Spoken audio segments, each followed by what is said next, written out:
right, let's fire this baby up. Yep. Yo, check out Saeed's newsletter in the description below. Fire ass newsletter, man. Great topics, very in-depth detail too. Follow Orange Cookies on YouTube, man. Best channel when it comes to NBA topics. Yeah, for sure, man. Yo, you killing it right now with the topics, man. Let's go down this list. This is wild the way the league is heating up right now. The best time to be a fan, bro. Yo, definitely. Yeah, they announced the roster to the Team USA. I noticed a lot of players that have aka Nike reps. LeBron James, Kevin Durant, Stephen Curry, Jason Tatum, Devin Booker, Drew Holiday, Anthony Davis. I mean, everyone on this team. I'm surprised NBA players are giving a shit this year, bro. I don't think it's really up to them. I think a lot of them have these things built into their contracts. Really? Yes, this is like a like, you ever heard of when like Kobe or LeBron or Michael Jordan would make their way into China during the summertime? Yeah. That they never really advertised here in the States. These guys really went out there as a pilgrimage for Nike. They didn't really necessarily go out there for the NBA. Yeah, that makes sense. I get that. Yeah, so like when the Olympics come around, it's a big deal for some of these endorsed guys to get in. And I'm thinking, yep. And Under Armour, like Nike, obviously they're always gonna be a big name, but yeah, Under Armour wants to be bigger in the NBA world, right? So they want Steph Curry there. Yeah, and the same thing for Adidas. They got Anthony Edwards out there. That's how I believe Tyrese Halliburton got out on this team. Because even though he's had an up and down, kind of end of the season, but he is a Nike player. And unlike Jalen Brunson, I believe Jalen Brunson should have had his spot. But Jalen Brunson, I'm not sure who he's signed to. Is he on a shoe? I'm not sure. But again, this is where the politics of the league come about. Yep. Is the NBA really going to choose that, guy that doesn't really have the brand recognition? Well, does the NBA have a saying Team USA? Say that again? Does the NBA have a saying Team USA?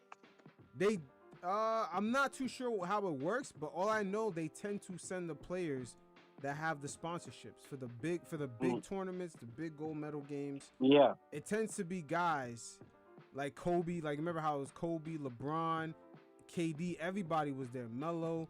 It tends to be the guys that have the sponsorships.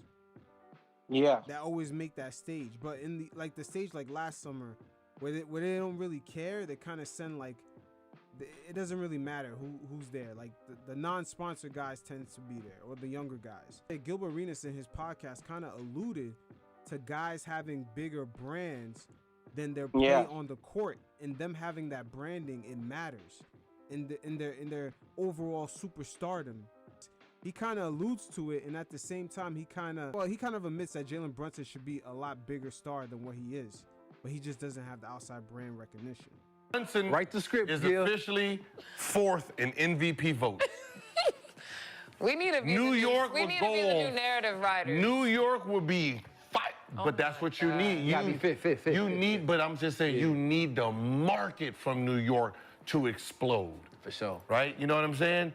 And the fact that he has probably been, and this is no offense to Melo. Now watch Gilbert Arenas right here. He's about to admit Brunson has had more impact on the Knicks than Melo. Watch. He's gonna back himself down to a corner right here. He has probably been Take it easy. I know, I'm trying to. I gotta lightly. choose my words. Take it carefully. easy, please. I'm listening too. I'm like, take it easy. Take it back. You can take it back. The most dominant guard. You see the way he tapped the inside of that? You see the way he tapped the inside of that? I'm gonna let him continue though, but he's admitting how big Brunson's star really is, man. His impact on the court is undeniable at this point. Like how you said that. I slid out of there. I slid right out of there. I like how you. Gil's learning. Gil, you a smart dude. I slid right out of that one. Look what happens when you guard. sit and think. Since, I mean, shit. Since Linsanity. I mean, Bullshit. Since Patrick Ewing, you see how everyone right now around Gilbert, they're trying to avoid offending Melo's brand. Yeah. You see that, right? But Gilbert, by accident, walked himself to a corner where he's like, damn, Brunson has been the most impactful since, and he was about to say, and then he stopped. And then, Bro, living argues that and even then his Julius other Randle. homie shot him some more bail by saying since Linsanity. Get the fuck out of here. Since Get the hell Patrick out. Ewing, we have not seen the Knicks win like this since fucking Patrick Ewing. And Dude, that's I'll what, even argue Julius Randle has had a bigger impact than Melo. yeah, you can make that argument, but Melo still had at least, you know, multiple playoff appearances going into the second round. I give him that. Yeah. But at the end of the day, once again, going back to our initial point, them selecting Tyrese Halliburton versus Jalen Brunson, it's not really about the play on the court. It's kind of about the brand. I'm gonna let Gilbert finish cooking just real quick. that was Yeah. only for 2 weeks. Hey, but that was a very Hey, dominant the league 2 ain't weeks. the league never seen nothing like that, by the way. That shit no, was that's true. That I mean, but for the most part, I mean, when you're talking about Stephon, though. like not a superstar, because you know he's not Melo name. Right. Non-superstar, is this probably the best player in Knicks history that didn't have a superstar name? I'm rolling with that. I can roll with that. Hey, he brought it up, not me. He brought it up, not me. Not the superstar name. What the fuck does that have to do with what's on the court? And that's why I said there's politics here. It's not about Brunson's play on the court that he didn't make Team USA. It's about the name outside of it. And that's why they chose Tyrese, who also has the Nike branding attached to his name. I mean, what are your thoughts on that? Because I think Tyrese's selection is kind of bullshit on Team USA. He should have been left out of that. Yeah, dude. Nike has interest in promoting their guys. He's one of their guys, so it's pretty clear that they'll do anything to promote him. We could look at it this way also. What about the first All NBA team selection? Do you have Stephen Curry and LeBron James on that list? Bro, it's an individual award, right? So why not? Like, yes, I think Steph Curry should be at least third team. But okay, I wouldn't say once again, here comes the politics. Here comes the politics, because we've seen Brunson almost average like what 40 for a whole month without two of his star players, lead his team to the second seed. And hey, from the way, if we took Brunson's numbers and put it on Damian Lillard, First All NBA team, he's bro. making first All NBA, no doubt. But No the doubt. fact, I think the him fact and is State Gilgis Alexander. those stats are attached to Brunson.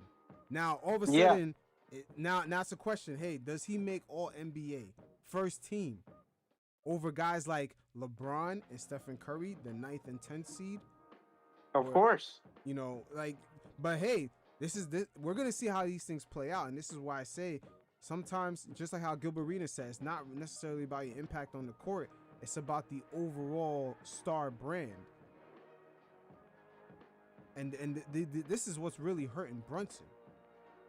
But when you look at the on-court metrics, Brunson is definitely all first, and you know he's a first All NBA team player. You know what I mean? Like, and he should definitely be on the Olympic team, no doubt. 100%, bro. I think Brunson is a guy that at this point he deserves every accolade coming to him. He's top 5, top 6 in MVP voting. I think, like the clip said. I think what Brunson has been able to achieve this season is special, considering that everything he's went through. You know, Julius is out. OG Anunoby has been in and out of the lineup. Those are key players, right? And he's made the most out of role players. I think Josh Hart and Dante are having their best seasons playing next to him. As long as Precious did not look like an NBA player before he came to the Knicks. Now he looks like a real basketball player. Mm-hmm. So Hardenstein's having his best season, and he's gonna get paid good. So Brunson has elevated not only himself but his team, bro. Yeah, for sure. And that might be kudos to. And they're to what, the Tom second Thibodeau seed too. now? Yeah, I mean Thibodeau has established a good culture. Yeah. There's no denying that. Thibodeau's done a good job. Randall, when healthy, he's an All NBA player. I'm saying both of these guys are on their way to becoming Knicks legends. To be honest with you. Yeah. For sure. Like, bro, Randall has changed the Knicks. Like, you know, Brunson deserves his flowers, and 100%. And I'm willing to give it to him, right? He has. But man But has go ahead. like Brunson has taken this team to a whole new level, man. Yeah, but you see, unfortunately, just like how Gilbert Arenas brought up, there's a gap between the impact on his court and the brand recognition. You know what I'm Yeah, saying? dude, Like there's those a two problem. things seem like in the NBA politics, those two things have to align. If you have the on-court impact and you don't have the brand, it don't seem like they're not going to give you first all NBA team. They're not going to give you an Olympic nod. It doesn't Yeah. make sense why Tyrese gets the Olympic nod over Brunson. No, it doesn't, bro. But also the problem is journalists are buddy up with players, and so they're always gonna show their bias. And it's like what's the fella's name? Brian Windhorse. You know, he's best friends with LeBron. So all of his and LeBron gives him interviews. LeBron does him a lot of favors, right? So he's always gonna try to keep LeBron happy. For example, there's always gonna be like Chris Higgins and Damian Lillard. That's another one. You know, media guys are very biased when it comes to their guys. Oh yeah, for sure. For sure. And that's a problem we're seeing right now in the NBA, bro.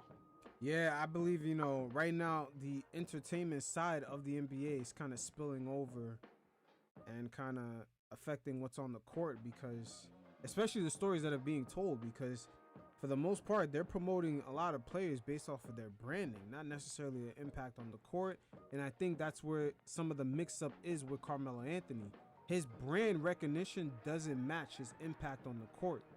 And we see it in reverse with Jalen Brunson. He doesn't have the brand recognition outside of the court, but he has all the impact. So it's kind of an interesting conundrum I see here. I didn't know it was Jordan Clarkson's last season. Contract. You don't think it's his last season? Nah, like I didn't know his contract was up.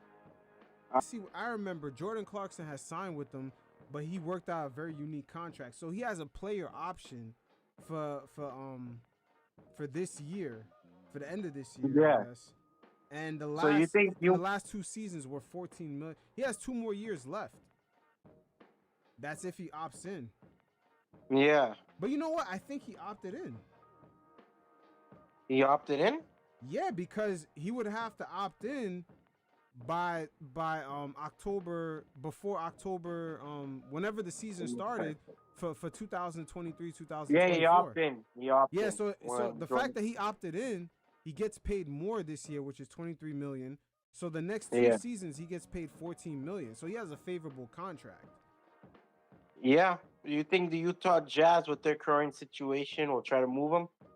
What is their current situation? Because to me, they're just rebuilding. Yeah, they're rebuilding, but you think they'll try to get an asset off of Jordan Clarkson? Eventually, I believe so. So His you think contract he'd is be a real mid-season? favorable. You think he'd be a mid-season? You think he'll get traded mid-season, or you think he's a guy who's gonna get traded like when the season starts? It's tough to say because now, like, okay, we're going into next summer, new CBA rules. If he's going to Phoenix, it's gonna be a tough trade to make. But if he goes to a team like, let's say, the Philadelphia 76ers, who are not over a certain cap, that trade is doable. It depends what teams. Yeah, because starting this summer, this is how we're gonna talk. Before we say a trade, we gotta look at the numbers, because the numbers gonna tell you if the trade's even possible. Because I know next summer the Phoenix Suns are out of trades. The Golden State Warriors, depending on what they do, they might not be in the trade discussion. There's a lot of teams that's gonna be locked out. The Suns secured Grayson Allen with an extension. Did you see that? Yes, I did. I thought it was very Yeah. smart. It was very That was smart smart. to pay the 47 luxury tax million? on that.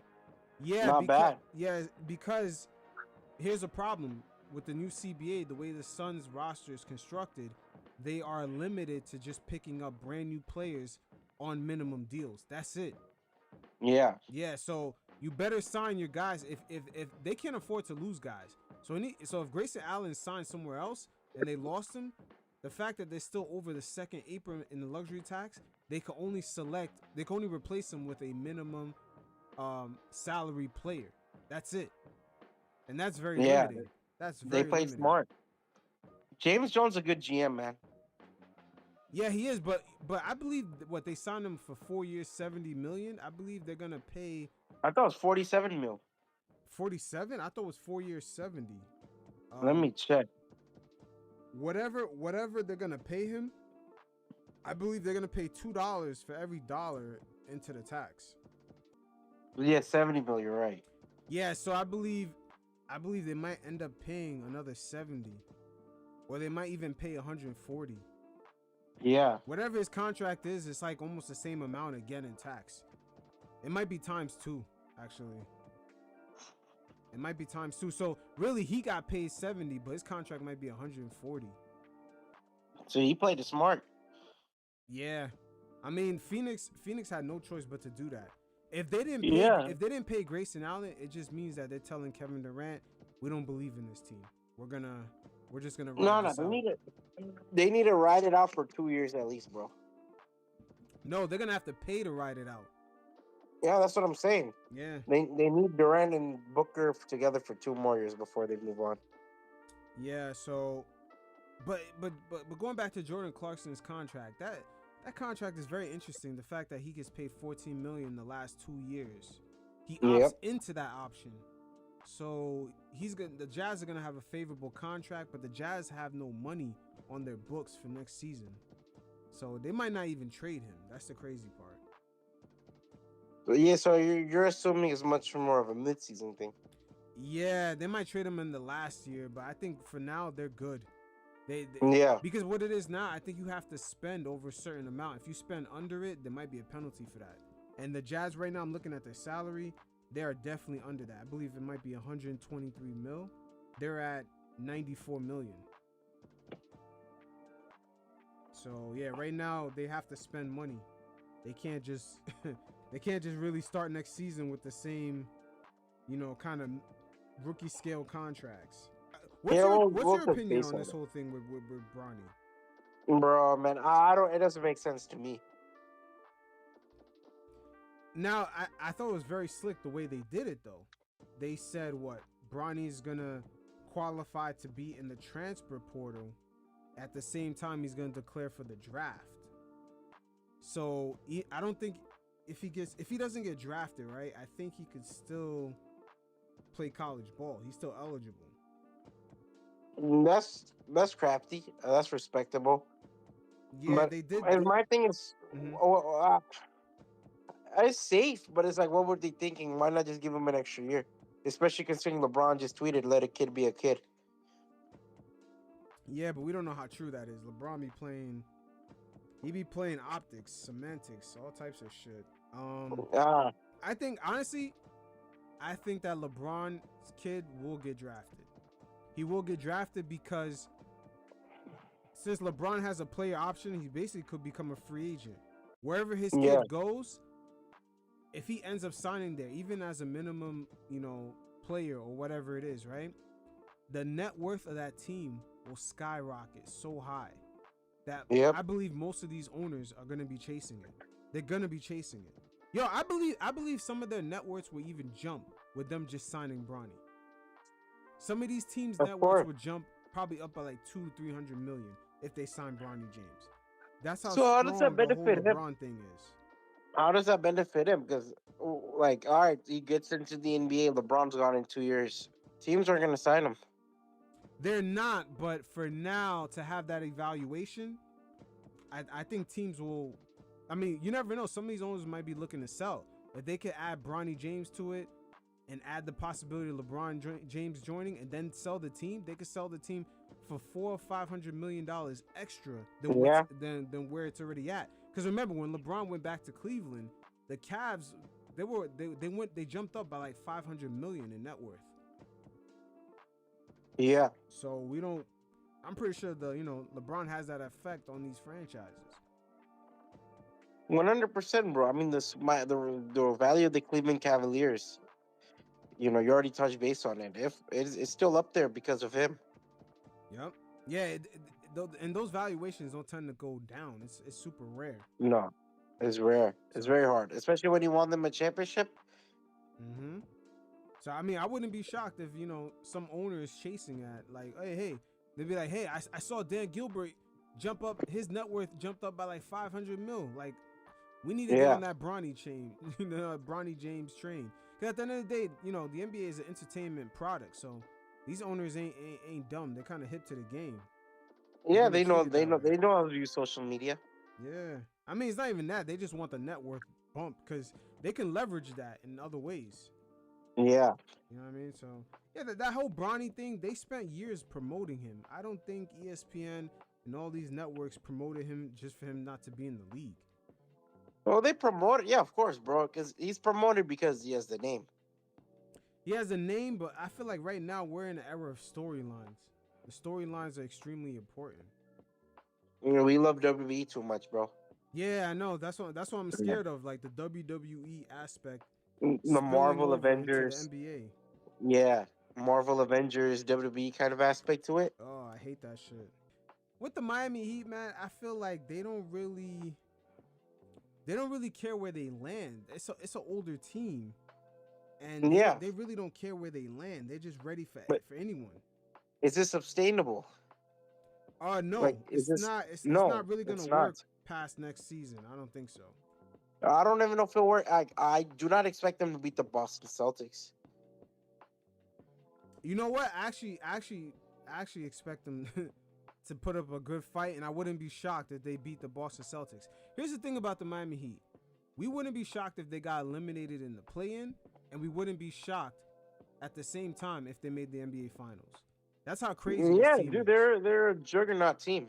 You know, they're a lottery team. Yeah, Like and not in the offensive term, but like the thing Mhm. is, either they could really win you big, or you know they're going home. Correct, and I think that they're just mentally tough. Yeah, they're tough. They have veterans. You know, obviously, Kevin Love, you know, Jimmy Butler, um, Rozier's another. He did good in the playoffs with the Boston Celtics. Yeah, he's been kind Hero of up and down. Hero is a hooper. He's had playoff history. Duncan Robinson's a good playoff player. So they have guys Yeah. who have deep experience, right? Speaking of Tyler Hero, tonight he kind of kept them in the game going up against the 76ers because Butler Yeah. kind of got hurt a little bit, but he came back. But Tyler Hero was kind of doing his thing. He could be another X factor. Yeah, he missed the last year's playoffs. He did. Or not, he hurt his finger in the first round. Yeah. But right now, like what's missing from a lot of teams is that intangible that the Heat have, and that's mental toughness. And I think that's something that kind of keeps them always lingering around. Yeah, but I think competition's tough now, bro. It's tough, but it's something that Jimmy got. Jimmy has something that you cannot measure, man. Like, But dude, you my cannot thing measure is, that hard. wouldn't Jimmy, if you're a Miami Heat, right? Mhm. Wouldn't you rather just go to the 6th seed? Like, why go to the 7th or 8th where you'll have a tougher time? I just don't think Like, wait, hold on. you know, I just don't think they had the health this season to kind of like. you don't think they're beating the Milwaukee Bucks if they were to take it the I'm 6th talking seed? about how they made their way into the whole Yeah. playoffs. For, Yeah, they have starting in injury October help. till now, they never really had health like that. Yeah, I get that, but we're talking late in the season, right? Mm-hmm. I don't know. I thought they should have shot for the 6th seed, but I don't think they could have. They're Oh, not young enough to do that. yeah, that is true. They're not. You young. have to play I smart. feel like Miami's game is to say, hey, if we can just get a series with you to study, study against you for a 7-game series, we can get you. Yeah, Yeah, I feel like that's just their game plan, but they don't have the legs to do a full 82-game season on full throttle. They just don't have that. They've been playing that kind of is like a true. chess game. I mean, you have to reserve these guys, right? I think Jimmy's durable, but he's up in age. A lot of besides Bam Adebayo, Tyler Hero, and Kevin Love. Kevin Love's up in age. Who else is a key player that's up in age? They got Josh They don't- Richardson. Josh Richardson, but they don't have. They got younger, so I'll give them that too. Miami has managed to get younger this season. Yeah, you're right. They got a little younger, but younger for them is like age 29, 27, 28. 28, yeah. Yeah, but Like you got rid of Kyle Lowry. you got a little Gabe younger there with Vincent. Rozier. Yep. Rozier, yep. I Like don't know. Patty Mills. It depends on him too. Like if he could step up, him and Tyler Hero. Yeah, I It could be think something else. Jaime could be a surprise too, bro. Yo, Jaime, let me see what he did tonight. because I was He fits wondering. nice. I was And wondering. Mhm. any lineup you throw Jaime in, he fits nice. He does, but it's still, you know, kind of early in these playoffs. You know what I mean? Like he's got to get his feet wet a little bit with that. Yeah, I know that, but what he's shown in the regular season has been impressive. Oh yeah, for sure. Yeah, because he's such a good off-ball player. He could drive to the basket. He's good. Oh, he didn't have a bad night tonight. He had 15 points off the bench. Yeah, But, he could be someone that they could install in the lineup if they really need it. mm-hmm. But right now, Miami, I'm not gonna lie. Even though they lost his first playing game, they got 40 minutes out of Tyler Hero, and you know they got good minutes out of Jaime and Kevin Love. That's another thing. Look Yeah. at Kevin Love off the bench. He's a good rebounder. Even if he doesn't rebound, he's great at boxing guys out. He's good at the outlet passes. A lot of Stretching these the guys, floor. they bring in like some sort of, you know, a little seasoning to the overall gumbo pot. Yep. Yeah, I mean Miami. I wouldn't want personally. I wouldn't want to face them. If I was the Celtics, I wouldn't want to face them, especially if you the Bucks.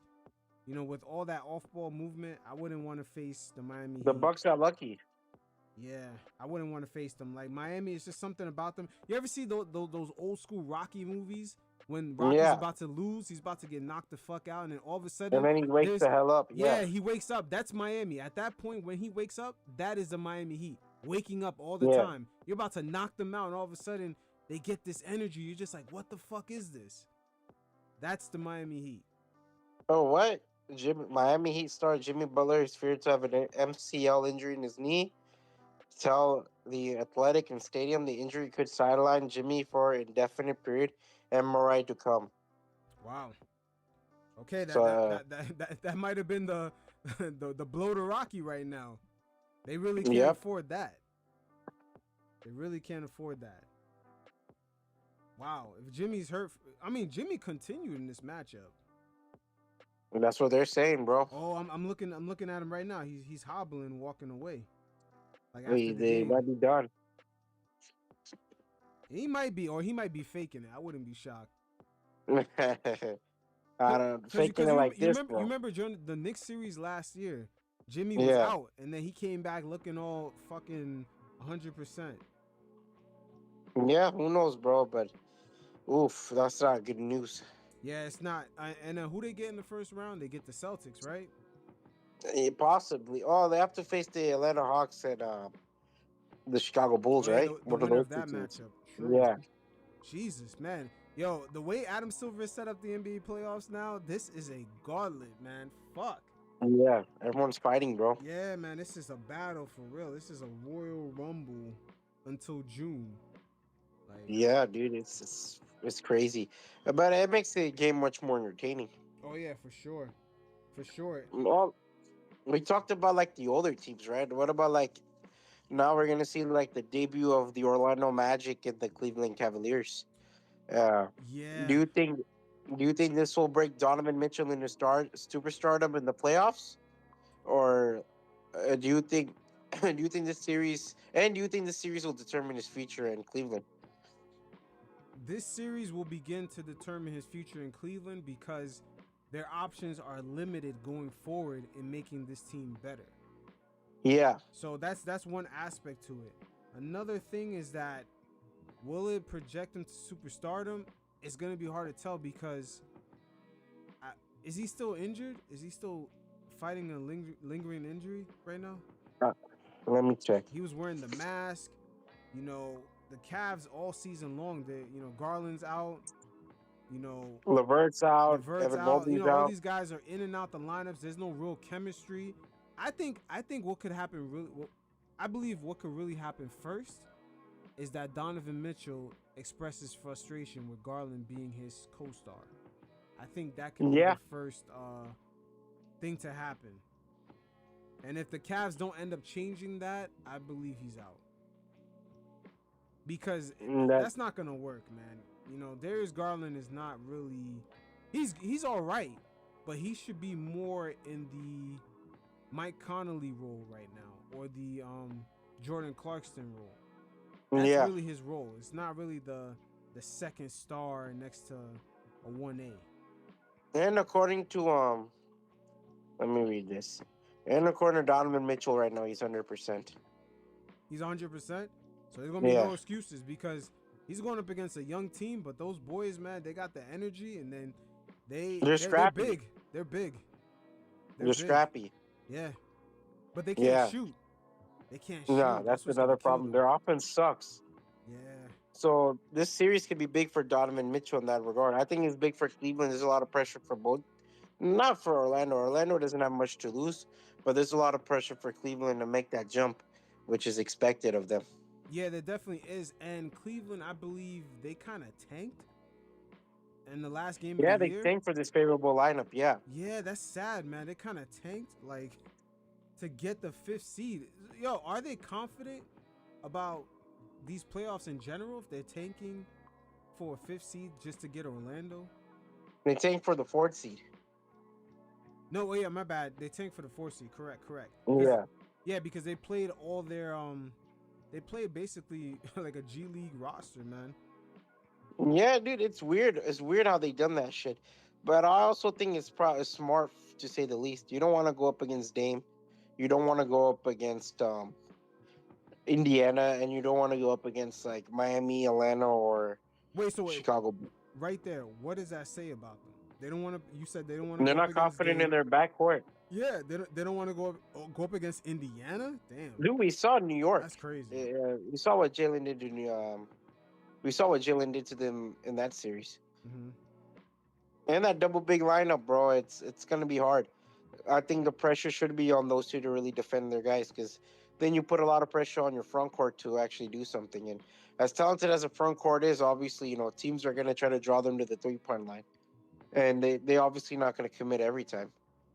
Yeah, the only thing for the Cavs, they do have better 3-point shooters.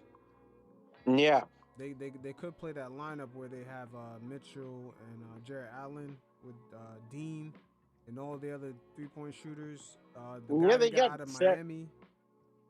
Sam Merle could be a big guy too for them. He's one of the most underrated players in my opinion.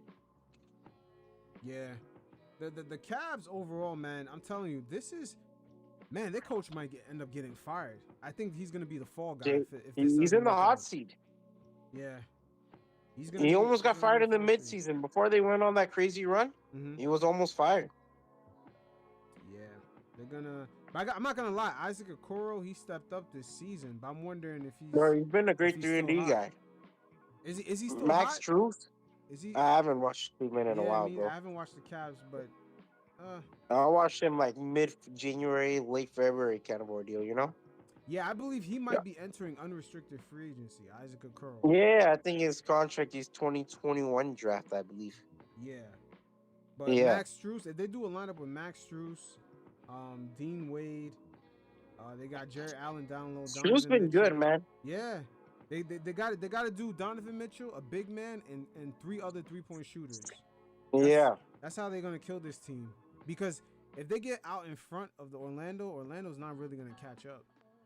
100%, bro. And what do you think about Paulo Banchero? It's a debut playoff series. Like, what do you expect big from him? The only thing that's gonna hinder him is that they're gonna give him the rock too much to create. You know what I'm saying? Like, that's gonna suck for a rookie. He's not even like a creator like that, but it's gonna suck for him to be a rookie first time in the playoffs, and then they're always gonna give you the ball to be kind of like that Paul George point forward role. You know what I mean? That's gonna be tough. And what do you think about like Franz Wagner's debut? I believe they're all gonna be all right. They're just gonna need to find a ball handler to get them in their spots. You think it's gonna be tough for them to gel? Like, what? How much do you expect the series to go to? Is what I'm trying to get at. Like, I have Cleveland 6. If Cleveland's 3-point shooting is good, I have them in 6. But I wouldn't be shocked. Me too. I wouldn't be shocked if this goes 7. I think Orlando has good enough defense to keep them afloat. Yeah, but once like again, I think the thing is the offense. Can their offense actually have the I'm scared. It's gonna be Pablo Banchero dribbling nonstop, Yeah. how PG and Kawhi did in their first few years in the Clippers. And then Franz is gonna dribble. Yeah, it's just too much It's just dribbling. yeah, And it's like, yo, bro, like you're not the creator. Like, we gotta find a yeah. point guard here. Players wouldn't know how to cut, obviously, because there's not much sight into the court. There's not sight on the court. Yeah, but you know what? I believe Orlando's gonna be more interesting in this offseason. They're gonna be way more interesting to see what moves they make, particularly for Klay Thompson. I'm telling you, man, Klay got the leverage on the Warriors, man. He got the leverage. Oh man, you're still sold on Klay. I'm not sold on Klay. I'm sold on his leverage. His Bro, leverage you want to talk entering about free that agency. that horrible, man, horrible game he had, bro. 0.0 of 10, 0 of 10 overall shooting, field goal shooting, and you got 0 of 6 from the 3-point line. But you know why that happened, right? What's up? That happened because they relied too much on Curry. It puts so much pressure on the other guys to score. Dog, this was not the Warriors we seen growing up. Nah, and it's not the same Warriors at the same time. You're right. It's not. But what I'm telling No, you is I'm that saying Klay- like the offense, nobody was moving around. nobody was, but Steph. I believe Steph was already tired, man. Steph, if you Of look course. if you look at their last like 20 plus games, Steph actually averaged less points per game, and his shooting percentages were way down. Oh yeah, dude, he wasn't good this game. I'm not saying he was great, Mhm. but the overall talent around him, I'll say this: Draymond's defense was great on Sabonis. He gave Sabonis a tough time. I'll also give credit to To Ellis, give credit to Ellis, Murray. Oh yeah, I'm talking about the Warriors right now. Oh, you're talking about I gotta the give Warriors, credit okay. to Kuminga. Kuminga showed out. I think Pods and Moses had moments where they shined.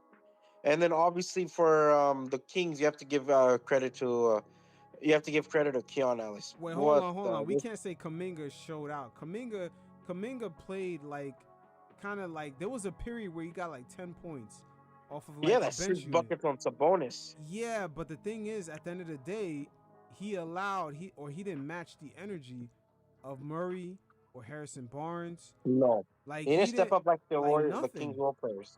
Yeah, No. those guys played great defense on Curry. Plus, they made their shots. Yeah. It's not like it's not like Kuminga did the same thing. He just kind Well, of. I'm like those was are the one only way. notable players. Those like I don't think anybody in the Warriors played great, right? But like those are the only guys that really stood out to me as like doing something, like the minimum, I guess. Whew, the minimum. It's tough to say. I believe none of them did. None of them did. Because It's I gotta bad. give credit. Yeah. Nah, I'm telling you, it's bad. Like I actually did a breakdown on the game. I'm gonna release it soon, but it Yeah. was bad, man. It was bad. It was honestly, to be honest with you, the Golden State Warriors had a lifeline when they won that 7-game series last year against the Kings. That was Yeah. like that was them barely surviving, and they were playing up. Bro, they had a chance, bro. They broke down like I think it was the first half where we saw the Kings blew a 16-point lead. It looked like the Warriors showing light, but the Kings were just able to figure it out. Yeah, I feel like they ran out of lifelines. Like this whole Yeah. Golden State Warriors with Klay Thompson, Draymond Green, and Stephen Curry, they'll never compete at a high level with those three being the main guys. They're old now, man. Yeah, It's they're an gonna older have to find team, something injuries. else. Yeah, but I thought Draymond. Look, I think Draymond did better, maybe better than even Steph, because I think he made Sabonis really uncomfortable, bro. He did, but the thing is, Sacramento, they just Like killed- Sabonis they was lucky just killed his the guys were Warriors. hitting the shots. Like perimeter wise, they killed him. But like I'll give them this. At one point, Sabonis looked like a non-factor, man. Yeah, I mean, which makes sense, but at the end of the day, that pick and roll, man, just to the outside shooters was killing them. And plus Ellis, the defense Ellis was playing on Curry. Alex was special. Yeah, Yeah. and then not only he was playing great defense, he actually made his shots. That's the difference in that whole game. The Yeah. role players or just the other guys besides Sabonis and Fox, they made their shots, they turned up, they defended. Where was Harrison that same Barnes, energy? Yeah, where was that Keegan same Murray. energy on the Warriors side? Like They where was didn't it? have it, bro. There was hunger. The Kings showing hunger, man.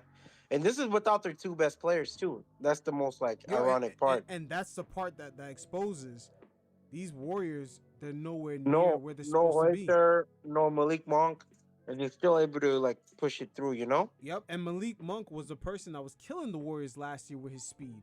He was Oh, killing them 100%, bro. getting He to makes the it rack. difficult. Yeah. And think about it. This year, the Warriors couldn't even handle them without those two players. So what does that say about the Warriors, man? They were, the whole time, even though they finished the season at the 10th seed, they were a 10th seed team this whole season. That's the Yeah. reality. That's who they are. They're not marketed that way. Going back to what we were saying earlier about Brunson and having a brand outside of the court. The Warriors brand is so strong, it's making us believe that they're more than what we've seen them to be. They're not. No, That's people who have they believe. are. It's a tough People it's have a tough people pill to have swallow biases, for the bro. Bay Area people. People have biases, man. This is a team that's been successful for 9 years. And they got an extension to their success with Kevin Durant. Then they got another extension where Andrew Wiggins played himself up and Stephen Curry had to rebuild his body and he carried them to the 2022 finals. Yep. But that shit died right there, man, because that 7-game series against the Kings, that was them fighting with all their might. And they barely got through that just to get blown out by the Lakers, who were not even good. The Lakers end up getting swept by the Nuggets. The Nuggets. The Lakers were not really even good, but they dusted the No. Warriors, man. Yeah, they dusted him in what, 5? Yeah. Nah, yeah, Yeah. I believe, yeah, in 5, yeah. In 5. Bro, Just the to get Warriors, swept. the Warriors got lucky with the 20. Like, I want to say lucky, but the team was perfectly built and the players stepped up. Like Wiggins played his peak, and I think even Jordan Poole was great. It was great for them, a spark. They don't have that spark anymore. I think the Warriors took a couple steps back since 2022. Yeah, they don't have Wiggins that has spark taken a with their, couple with step their, back. with their role players. You're right. They Yeah. don't have that spark with them. Chris Paul did not spark. I think Chris Paul he has one more year in his career, honestly. One or two. He's done. Yeah. Chris Paul wasn't that spark. And also, we got to give props to Stephen Curry because he carried that Warriors team to a different level in 2022. Him and Draymond. Draymond stepped up being the defensive captain. And Curry built his body up, got stronger. He was backing down Because Al the past Horford. 2 years he was injured, right? He was. Yeah. Steph Curry has a rich injury history, so the fact he was able to build himself back up was impressive. Bro, he was backing down Al Horford in those finals, man. Yeah. Curry got fucking stronger, man. Like he really put that whole Golden State shit on his back and carried them in 2022. He carried them this season too. I'll give him but credit. it reached his peak, man. Like yo, him. Where is Bron to reach his peak? It reached his peak. Yeah. I'm telling you, when they look back at this season, they'll see the last quarter of the Warriors season, even though they won more games, Stephen Curry's numbers were down.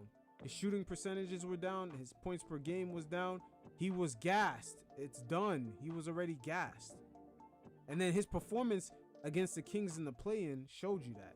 He was gassed up, man. He was done. He's 36. Like they got him running like Reggie Miller or like Ray Allen. Like how long can that really work? You can't run the off ball like that anymore, bro. This isn't 2015 anymore. Yep. And I'm telling you, man, this offseason, it's not just about Klay. It's about, hey, Warriors fans really have to sit down and be like, wow, can we really climb up to at least not to the top of the mountain, to at least the middle part with these 3 guys? And the answer Let me to ask that you is this. no. You can't even do that with those 3 guys. Not even to the middle of the mountain.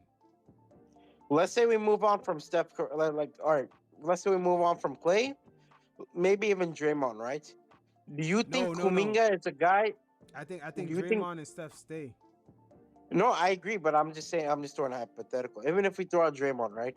Do you think Kuminga is a guy that you can build Steph around? Because I don't see Kuminga as a future star. No, I don't see him either. I see him as a high-end role player. Yeah, I don't understand why Golden State did not move off these young guys fast enough. They should have been moved off them. Yeah. Like, do you see Pod? Like, even Pod's a good role player. If you can keep him dope, but he's someone I'd trade if you have the chance to get another star. Like, that's the thing with the Warriors, right? Because I think late Bob Myers, Mike Dunleavy, they're very insistent on, like, building these guys up. But my thing is, are they guaranteed stars? And I don't see it. I don't see it either. Kuminga been in the league way too long. If he was gonna pop, he would have popped. He would have popped the second year, third year now. He's in his fourth year, Yeah, or he's entering his fourth year. and I don't understand why they're so stuck on him because he came from that G League Ignite program. Yeah, Yeah, and everybody that's come out of that never really popped. Like Jalen Green, he's popping on a selfish level. You know what I mean? Scoot Henderson, we'll see, but it doesn't look too good. Like everyone that's come out that program, there's like an arrested development for players coming out of that program, and it's not a mistake the NBA had canceled that program. It's not a mistake. They're not really developing guys. So I don't know why Golden State's hanging on to Kuminga so long, knowing that he came out of that program. yeah, bro. I don't know. I think the Warriors are kind of stuck because when you bring new front offices, they have a different vision, right? And I don't think the front office wants to be that team. Wants to be that front office who broke off the Warriors. Yeah, you know. So I think that you know what? Them having, because right now they're the highest evaluated franchise. They're worth billions. They took out a new stadium. New stadium. It was a pandemic. There might be a political clash between building a better team versus, hey, we have to keep these guys because they bring in the money. Also, the front office probably looking at it like, yo, we don't want to be responsible. Like, we don't want, if everything goes bad, we're going to be the ones taking the shit for it. That's why Bob Myers had left. Yeah. Like, now he's on ESPN. I already knew. I was like, oh, shit, it's over. Yeah. Now he's on ESPN just like being a commentator. Word. I was like, damn, he left the Golden State Warriors just to be on ESPN, which makes no sense to me, but. Yeah, he's probably making less money too, but I guess whatever works for him. Yeah, I mean, this thing in Golden State, at the end of the day, they're going to need a player that's almost at Steph's level, I would say. That's going to be hard. No, I'm not saying as far as shooting. I'm just saying as far as kind of being a star. Yeah, I know. Talent pool, you're saying. Yeah, they're going to need someone like you need a LeBron James or Kevin Durant or someone like that. I wouldn't be shocked if they go after Paul George, man. And Paul George. Yeah, I mean, Paul George tier, Anthony Davis tier would be fine too. Yeah, I don't think. And then did you happen to catch that little video that's going around with Klay when he was leaving the game last night? What's up? I didn't see that. Nah, Klay, when he was leaving, the whole team was like going through the tunnel, and he actually just stood there and just like looked up in the air, like reminisced, and kind of like held his jersey. Like it looked like that was the last time he was walking off as a Warrior. Oh, dude, it's like a guy like Klay Thompson being at the tail end of your career is always tough, bro. It's always tough, but we've never seen someone at the tail end of their career have so much leverage to get more money than Klay. Yeah. I don't think this has ever happened. No, he's going to get paid. Leverage. Yeah, he's going to get He's paid. going to get paid. Not by the Warriors. I think he accepted that fact, but he's getting paid. Mm-hmm. Like the Charlotte Hornets, the Orlando Magic, one of them are biting the bullets. And Klay's going to get... Go ahead. I think he's going to accept that six-man role, too. I don't even think he has to even do that. Let me bring up this scenario. The fact that Grayson Allen got paid, and they also... he got... No, it's not just about the money he got paid. It's about the luxury tax his team was willing to pay in order to give him that $70 million. Yeah. So with Klay seeing that, how could the Warriors, they make way more money than the Suns, how the fuck can they tell him that they can't do that? That is true. That's a weird position, man. That's a very awkward and weird position. For the Warriors, of course. Yeah, and then at this point, like, is Grayson Allen... I mean, is he that much better than Klay right now? He's had a better season. Yeah, but is he a better player?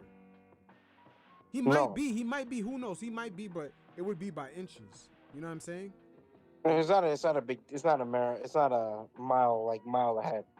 Hey, see, and this is it's bumper to bumper. And this is the conundrum the Warriors find themselves in. And I think players are gonna campaign for him, bro. They're gonna campaign for who? I think guys like Steph and Dre, they're gonna campaign for Klay Thompson to get re-signed. Yeah, man, but see, this whole situation is complicated because it's. But also, he's had hard times with the front office throughout the season too, like with the coaches. Yeah, but the front office, the front office would have paid him, but the league changed the fucking rules. The new Yeah. the new CBA is what's killing all this. They don't want to do it because of that. Yeah. So this is where this is gonna be. Yo, I'm telling you, Warriors fans in the Bay, they're gonna have a real wake up call. They better be hitting. So it's that a lose-lose OG Kush situation for during them. the summer. It's a lose-lose situation for them. Mm-hmm. Because you don't want to pay Klay all that money. Yeah. But at the same time, he's leaving, so it's tough. Is now at the same time, Orlando's gonna be willing to pay him that, or even Orlando, the Spurs, Charlotte, or anybody who needs shooting. They have Yeah. the money. The money's there. shooting in veterans, he's perfect. Yeah, this is gonna be a clusterfuck right here. So, speaking of clusterfucks, man, with the duos, Brandon Ingram, I see you got it down. Oh, he was horrible. He was horrible. No, but he's coming off an injury though. He was coming off an injury. I know, bro, but it doesn't seem like a good fit, bro. Yeah, it doesn't. I'm not gonna lie, But Brandon. I also think the idea of a young duo with him and Zion is over, because I think he's at his prime now. Oh, so you're saying Zion is like this is my spot. I need these Dude, shots. is there a debate? Nah, there's no debate to that.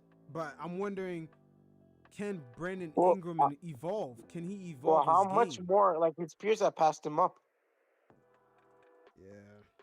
Like, all right, Jalen Brown is a multiple-time All-Star. Jason Tatum, multiple-time All-Star, and an MVP candidates. Donovan Mitchell, first All-NBA team. Who else? Devin Booker went to the finals. You know, guys who are around his draft class or 1 or 2 years behind. One year either in front or behind. De'Aaron Fox, playoff player, All-Star. So I think even Sabonis came out of the Brandon Ingram draft. Yes, Sabonis, another guy. So my thing is, bro, he's reached his prime. How much more are we really gambling on him? Yeah, you're right because he hasn't even made All NBA yet, right? No, he just made one All-Star selection. He's 27. Man, this is not good. Yeah, he was. Damn, he could have got a max deal too had he made All NBA. For Yeah. him, I would say, yo, they're gonna have to. He's one of those players that's just. It is what it is. That's his game. It's 20 points per game. He's not really gonna make. He's not. I know. He doesn't have a post-up move. He's not No. gonna He's not get an off-ball assists. player. Yeah, it is So what it is. He's a guy who needs the ball in his hands. That doesn't work with Zion. There was moments in the Pelicans where I'm watching them. They're just standing there. Yeah, it creates a real conundrum during crunch time because the Pelicans, they're gonna have to. Mhm. They can't rely on Zion to make a shot. You know, Dude, him and Jose look great together. Him and Zion. Give him a real point guard. They do, but it's kind of a conundrum with them too, also because they're both poor free throw shooters. You know what I'm saying? And then No, but I'm giving you an example, right? Give Brandon Zion a Ingram- legit point. You add on top of that, Brandon Ingram is not a spot up shooter. That's the problem. No, he's not an. But that's what I'm saying. Like Jose, an average point guard, a rotational point guard, is able to like shine with Zion on a pick and roll and get into spots. Imagine you give Zion a legit off-ball point guard, a guy who can move around and get his shots up. You know how much that'll benefit both parties? Yeah, but who do you have in mind? You think they should draft one, or you think they should? Maybe Trae Young, maybe draft one. But this draft Trae isn't Young all might that be hot. nice. Yeah, like you need a legitimate point guard that can get him his points, bro. I don't know. If Sacramento shot the bed, I would have loved to see De'Aaron Fox there. Even DeJounte Murray, I think, would fit. Yeah, but come on, let's be realistic. It's New Orleans, man. What free agents are they really gonna recruit? They have to trade. They have to trade. That means they have to give up a lot of shit. They have all those draft picks, but like, let's be honest. I feel like this whole New Orleans thing is just like a a little circus that comes to town.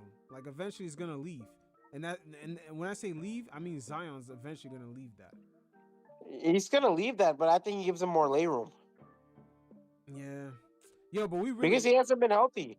Like I don't see a world where Zion leaves anytime soon.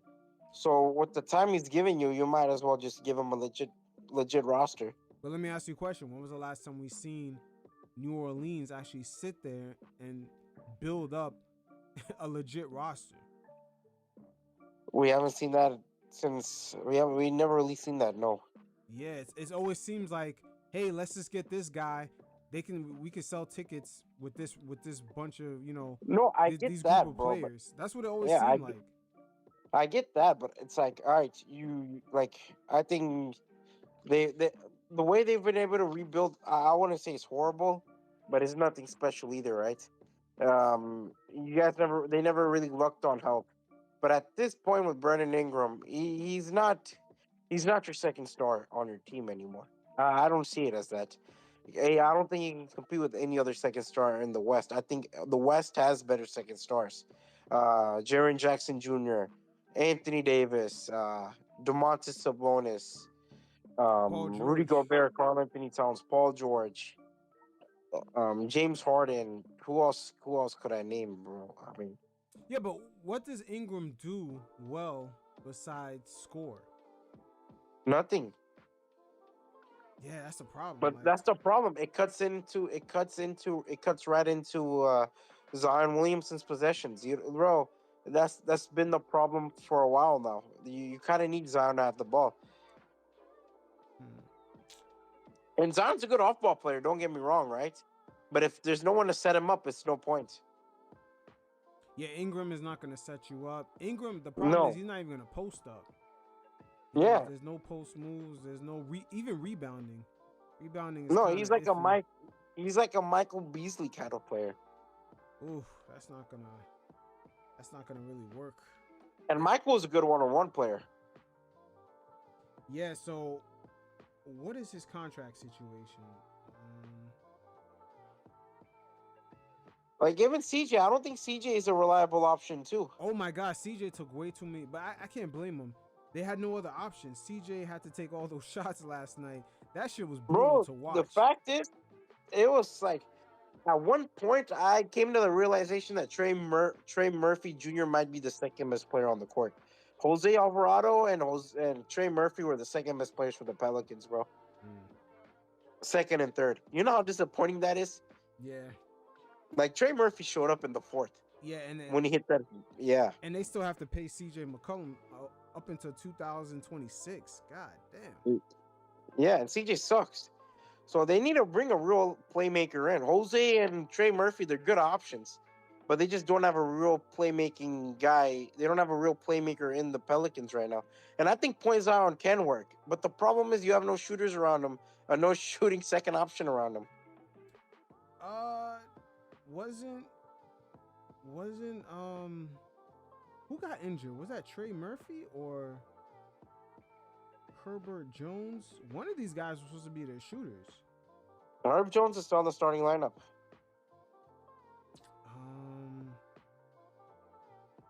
They had a guy.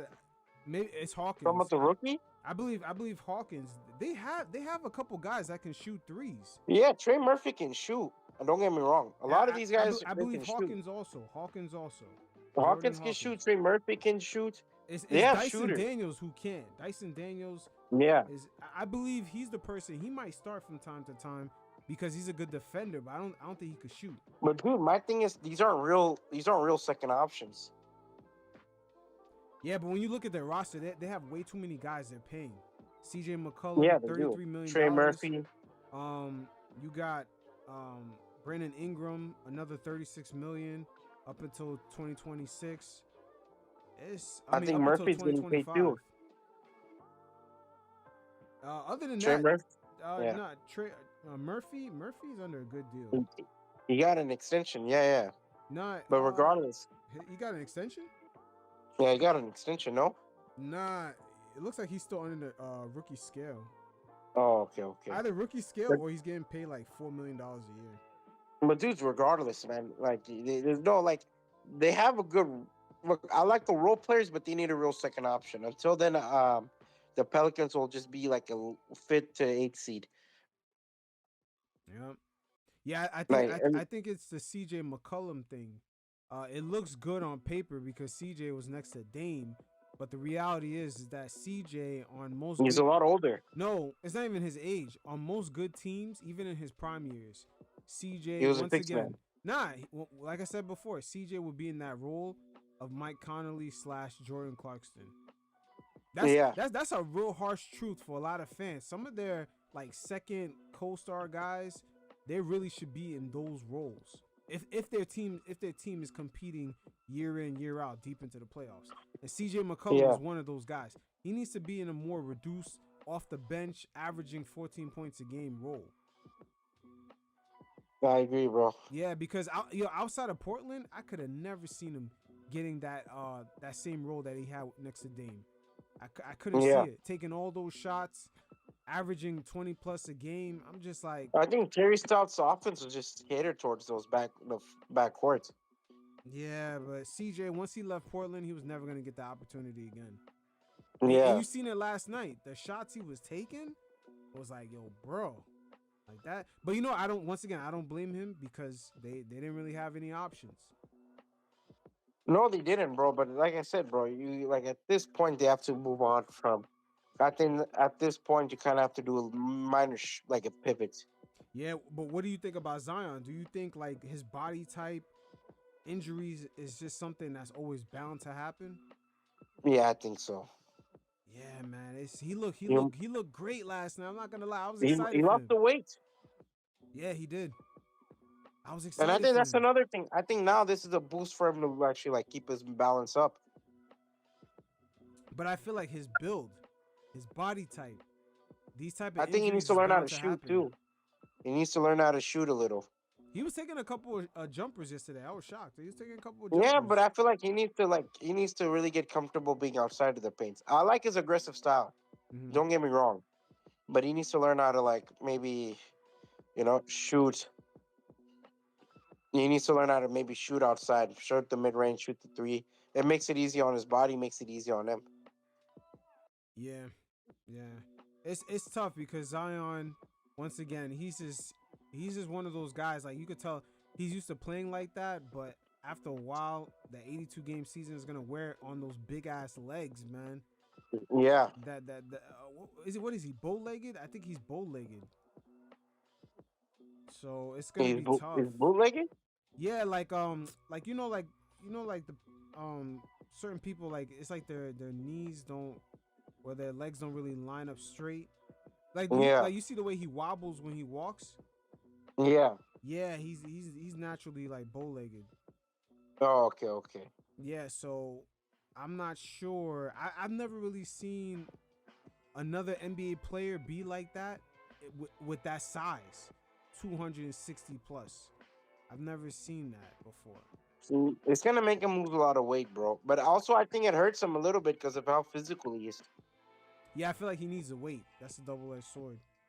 Yeah, he needs to wait. Like a lot of people slander him for it, bro. But Yeah. a lot of the points he gets is off of physicality. Yeah, it's because of the weight. Like yesterday, LeBron and AD did not want to fight him, bro. Yo, but I'm not gonna lie, LeBron was handling him good though. But AD, Oh, dude, he took that charge. That was awesome. yeah, but AD But in the didn't fourth, want that. in the fourth, they put Rui Hachimura. They told Rui, "Hey, figure this shit out." Mm-hmm. They told poor ass Facts. Rui how to try to figure it out, bro. Facts. Yo, I'm telling you, Yeah. AD's big ass did not want to deal with that shit. Bro, is Anthony Davis a superstar? Like, I've thought about it. I just see him as a second option, like a star. Yeah, he's a solid second option, but that's if you can get him to play all the games. That's when you. Like, Get him. I've thought about this shit, man. This guy's a more of a Ferrari, but drives a Camry. Like, my bad, body of a Ferrari, but engine like a Camry. Yeah, for sure. But he's always been Like, like that. yeah. Yeah, but Man. speaking of the Lakers, man, what are your? God damn, I know we gotta talk about them.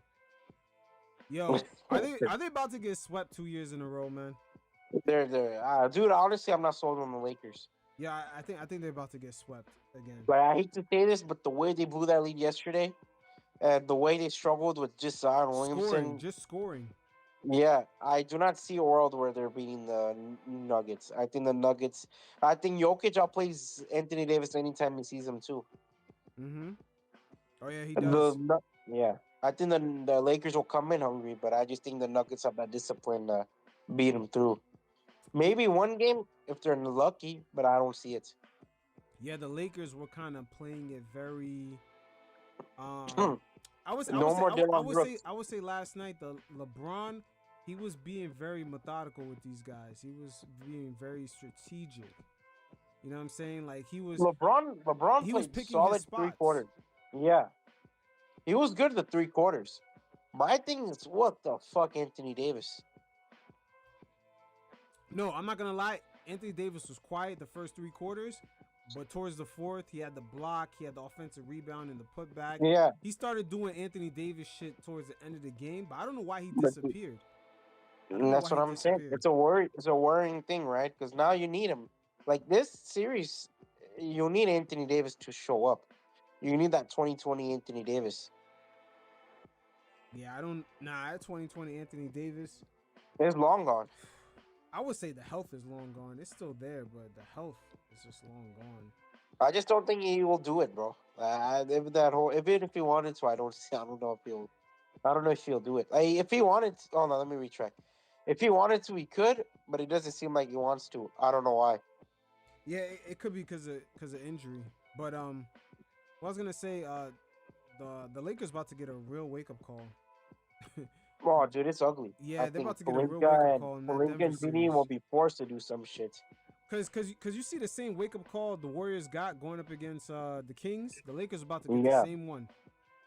It's about And this to is be the a best harsh team. reality check. But it should have been happened last season when they swept them, bro. Yeah. But you know, it's the whole LeBron thing, of course. I mean, dude, I get it, but it's still like, come on, you're struggling to beat. Like, you're telling me a team with Zion Williamson, Trey Murphy, and Jose Alvarado is a team you're struggling to beat. You're not serious. You know what I mean? Yeah, but their shooting is clunky. What's his name? D'Angelo Russell kind of bailed them out in that first quarter. He also built them out in the fourth. Yeah, he bailed them out towards the end of the fourth with that 3-point shot. But Yeah. but again, you know, it's. And I'll be it goes to honest, show you he's that probably. the vets can always out finesse the younger players in big games. Well, They just know what to but- do. I'll also say this: I think D'Angelo Russell has been the clear-cut third best player. At times, even took in the second best player role. It's kind of hard to say because the role that I'm not wants saying to, he is a second option, but I'm Mhm. saying at times he's taken up, like, when the opportunity is present, he's taken that opportunity. Oh yeah, for sure. But Yeah. I could tell the way he takes the opportunity, LeBron and just the coach, that's not what they have planned. They don't really like it. He's winging it. No, they don't like it. Of course they don't. Yeah, he's because winging he it. wants the ball in his hands. Yeah, he wants the ball in his hands. He wants to be the guy, you know, going off the picks, throwing the ball to the roller, popping it out to the shooter. He doesn't want to be the catch and shoot motherfucker. And that is why I think San Antonio will be a team that he'll try to get in. Like, he has an option, right? So I think that's the team he was probably You looking think at. so? You think Coach Pop would actually deal with D'Angelo Russell? I mean, I don't know how. I think Pop could deal with anything, but I don't know. D'Angelo Russell could be a guy. Maybe he's looking for new opportunities, smaller market, more name brand. Like, smaller market means more like, not exposure, but smaller market, not more out in San money. Antonio. Pop about to take his whole personality away. Yeah, that is true. But I don't like. A small market benefits a lot of players. I think D'Angelo Russell's one of those guys. He benefits from like a smaller market. He might.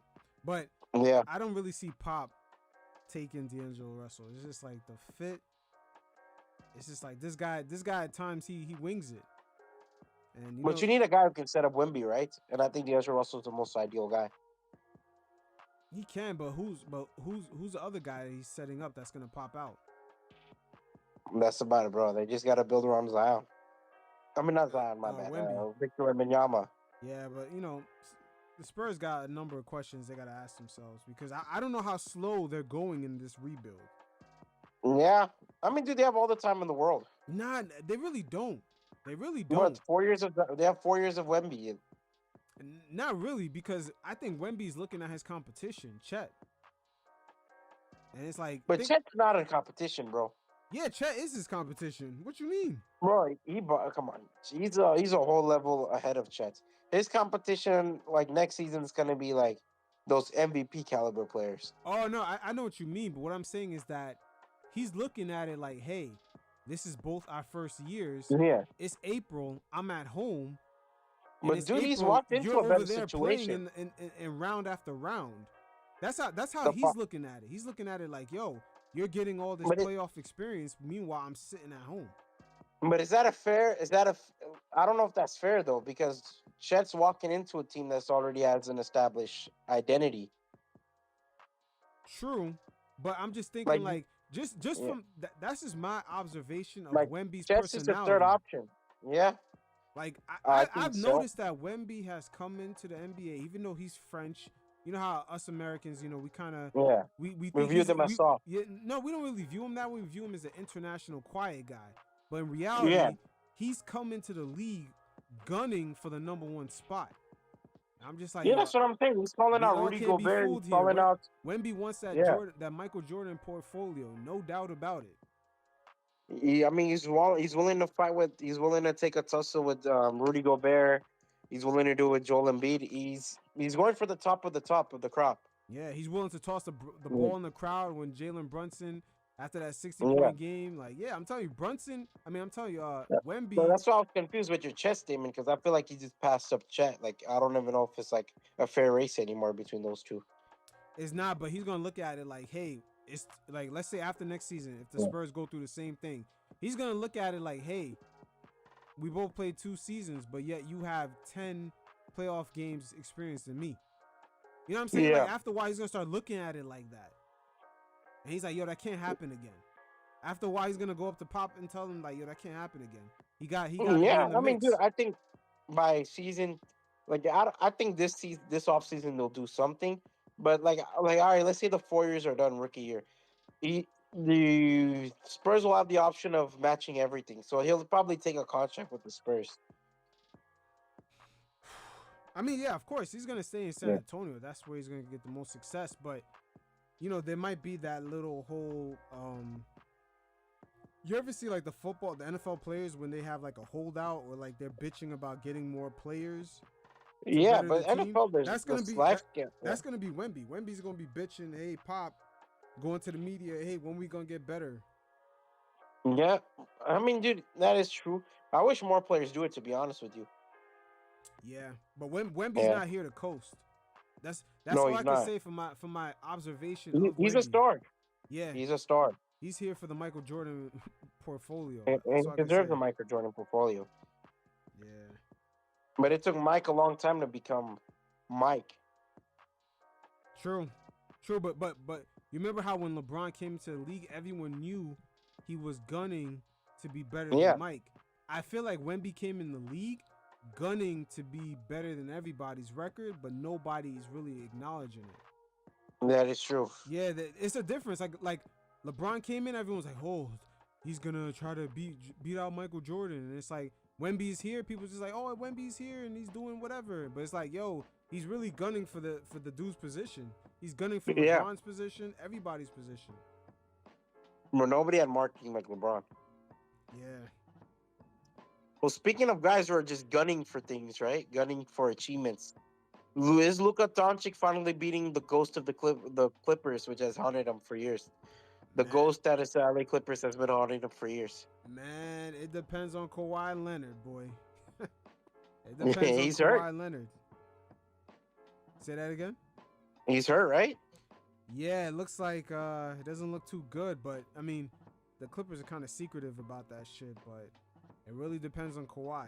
I think they'll pull a surprise. Now, because I'm not gonna lie, certain parts of this season, Kawhi has looked like 2016, 2015 San Antonio Spurs. Pre-injury Spurs. I mean, Yeah. pre-injury Kawhi. Yeah, he looked Yeah. like that. So if that can come back around, who knows? Yep.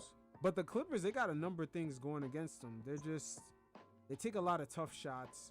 They're really weak in the inside. It's like, and James One-on-one game. Harden, depending on what version of him they get. If they get the guy that's comfortable with 8 points a game, 12 assists, then they might not win. But if they get the James Harden who can average at least 18 plus points per game in this series, have maybe one 40-point game, one 30-point game, they could win. Yeah. But if they lose to Luka, I don't think Paul George is staying there. I don't see it. No, I don't. I don't see it either. I don't see it. I'm just like, it's just he's actually taking more of the responsibility of being a Clipper. Like he's more vocal. He has his podcast. He's more out there promoting their brand. Meanwhile, these two other guys are not really doing that. But the Clippers are making full max contract extensions to these guys, and it seems like Paul George, they're dragging their feet. Yeah, It's very weird. It's very weird. So bro. But I think one of the points I made is they got. I think from 2 years ago, right? Not 2 years ago. They faced the last time they faced the Clippers was 2021. yeah. Wait, Yeah, it was the bubble, yeah, and then 2021. yeah. So the last time they faced them was 2021, where Kawhi got injured in the Western Conference. So my thing is, the Dallas Mavericks are better from then on.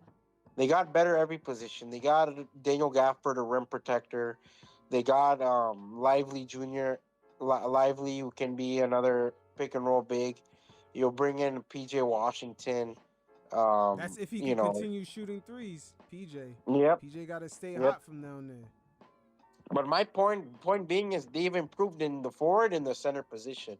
Yeah. So that can be a problem for the Los Angeles Clippers because that the positions that were always lacking in, Mm-hmm.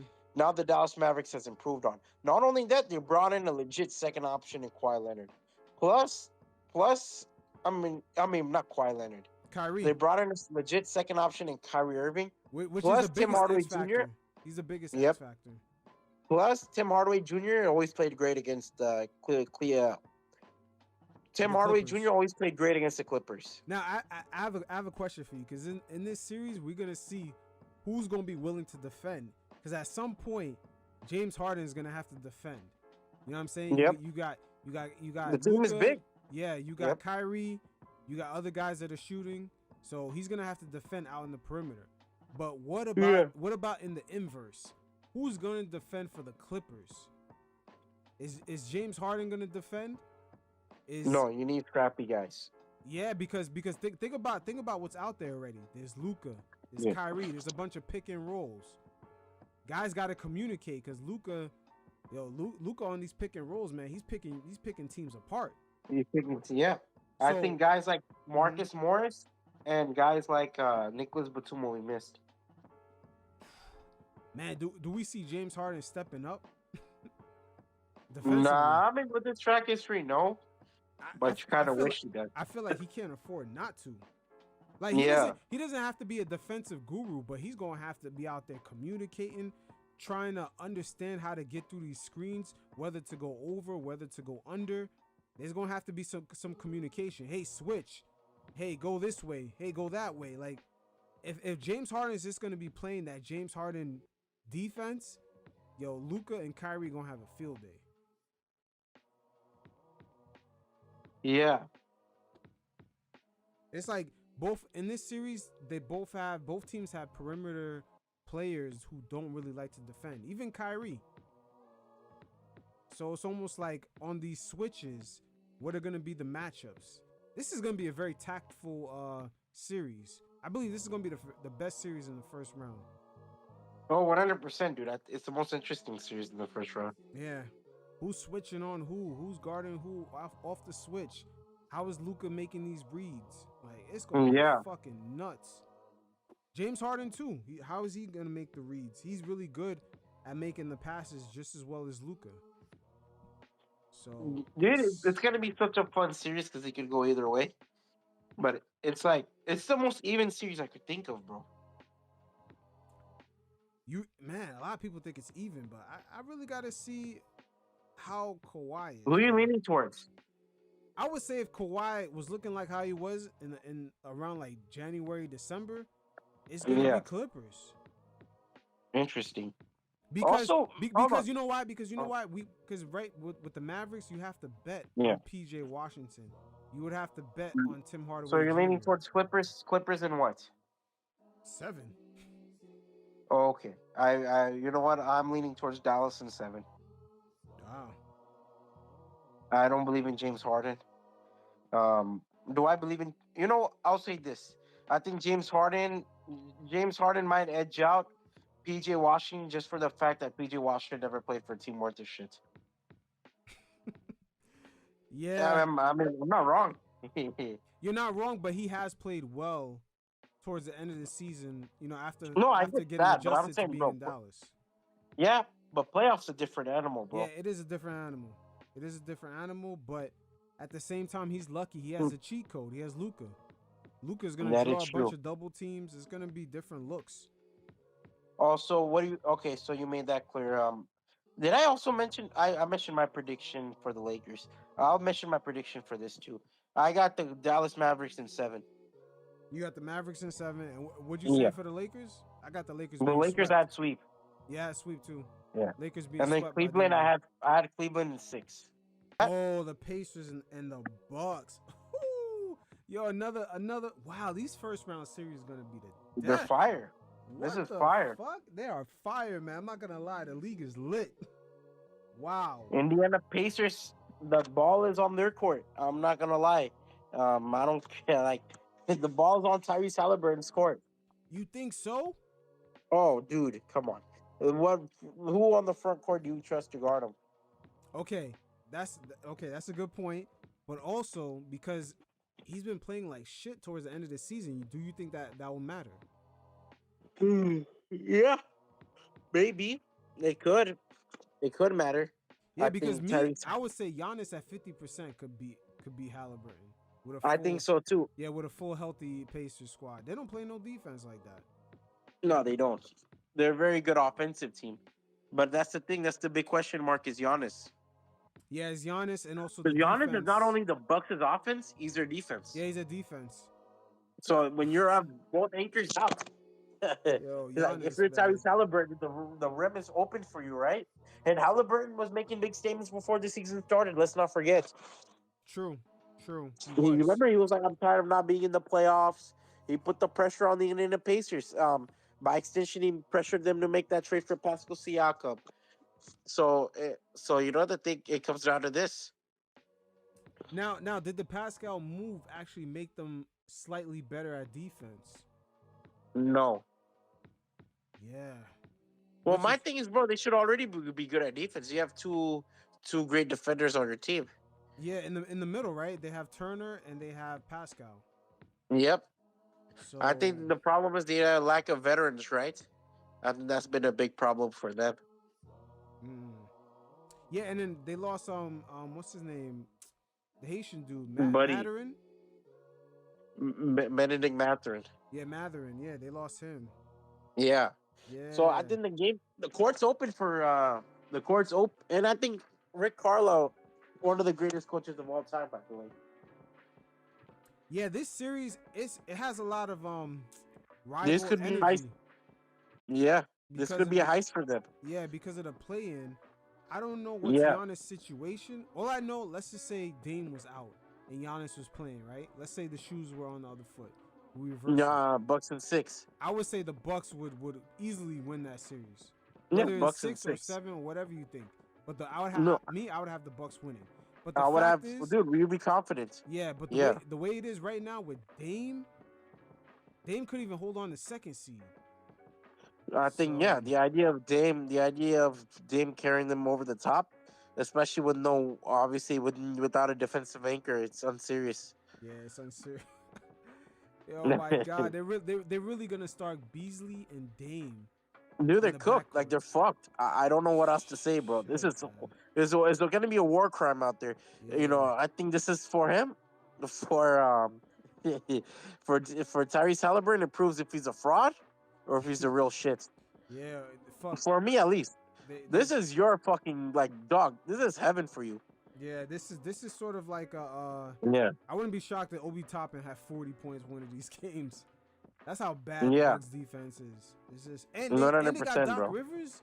Ooh, it's over. Oh my God, yo, these playoffs are gonna be super 100%. They're interesting, man. cooked. It's barbecue, bro. Yeah, man. Doc is not gonna make no adjustments in time. Shit, this is crazy. Yeah, Dame. I believe this is the first time Dame is gonna get playoff action with some real expectation in his career. And so 100%. far, yeah, so far this season, I don't really like the way he's reacted, and I think Giannis is about to learn that Dame may have been a star out in Portland, but he wasn't really the star that he thought he was. You know what I'm saying? Sometimes No. you can see Yeah, a guy 100%. far away and Bro. you think more highly of him, but until he's on your team, you're just like, fuck, man. He's just, Dude, some he's guards, just like a guards high aren't superstars. scoring, a high volume shooter. That's all he is. Very rarely do you see a point guard carry a team to a ultra championship level. Very rarely. In history, you can name what 3 point guards who led their teams to NBA Finals and won significantly. You could name Isaiah Steph, probably. Isaiah Thomas, Steph Curry, and Steph Curry. Yeah, Allen Iverson led his team to the finals once. Yeah, Allen Iverson. You have some guys who have been able to do it. Gary Payton, but just winning the finals, bro, is very, very, very, very hard. I don't put Chauncey there because I feel like it was a team thing. Yeah, it was a team thing, but yeah, he did make all the big shots. No, 100%. He's a legend, bro. We talked about him last week. Yeah, but you know, the thing with Dame, once again, it's what I've called a bubble star. You know what I mean? You remember the bubble when we seen T.J. Warren Mickey Mouse dropping MVP. 40 points? You seen? Yep. Who else was dropping crazy points in the bubble? We're like, wow, look at these guys. They can really ball out. Devin right? Booker went ape shit. Yeah. Yeah, but there were some guys balling out that we never seen them ball out like that before. But Jamal Murray, Donovan Mitchell balled out. Yeah, but those guys were balling out anyway, like even outside of Yeah. But the guys like T.J. Warren, who's averaging like almost like 40 a game. Yeah, he killed it. You look like Carmelo Anthony out there. Yeah, but we never see that ever again, right? We never saw that outside of the bubble, right? It's the same thing applies for certain quote-unquote superstar players on certain teams, like Damian Lillard out in Portland. You seen him doing the whole Dame time. You seen him getting all these points. You know what I mean? But once you take Dame and put him in a situation next to Giannis where he has to win, there's expectations. We're about to see the real Dame. Yep. In my opinion, I believe Dame is a bubble star. He's a bubble star. He's in a certain market, a certain situation like Portland. He can score all the points he wants. There's no real expectations. He's cool. We can market him as a star. But now he's in a situation where it's like, yo, everyone's like, you got to live up to that name on the biggest stage next to Giannis. And we're about to see the real Dame for the first time. If he's really that guy. If he's really that guy. They're on a... It's a horrible situation to be in, especially considering Drew Holiday just got paid. Yeah, he just got extended. Oh my God, Drew Holiday just. He's riding out his last year is in Boston. Let me ask you a question. That Drew Holiday extension, right? Would that basically now rule out the Dame trade even being good for the Bucks? No, it's a loss. Yeah, it seems like a. Unless they win a finals one of these years, it's a loss.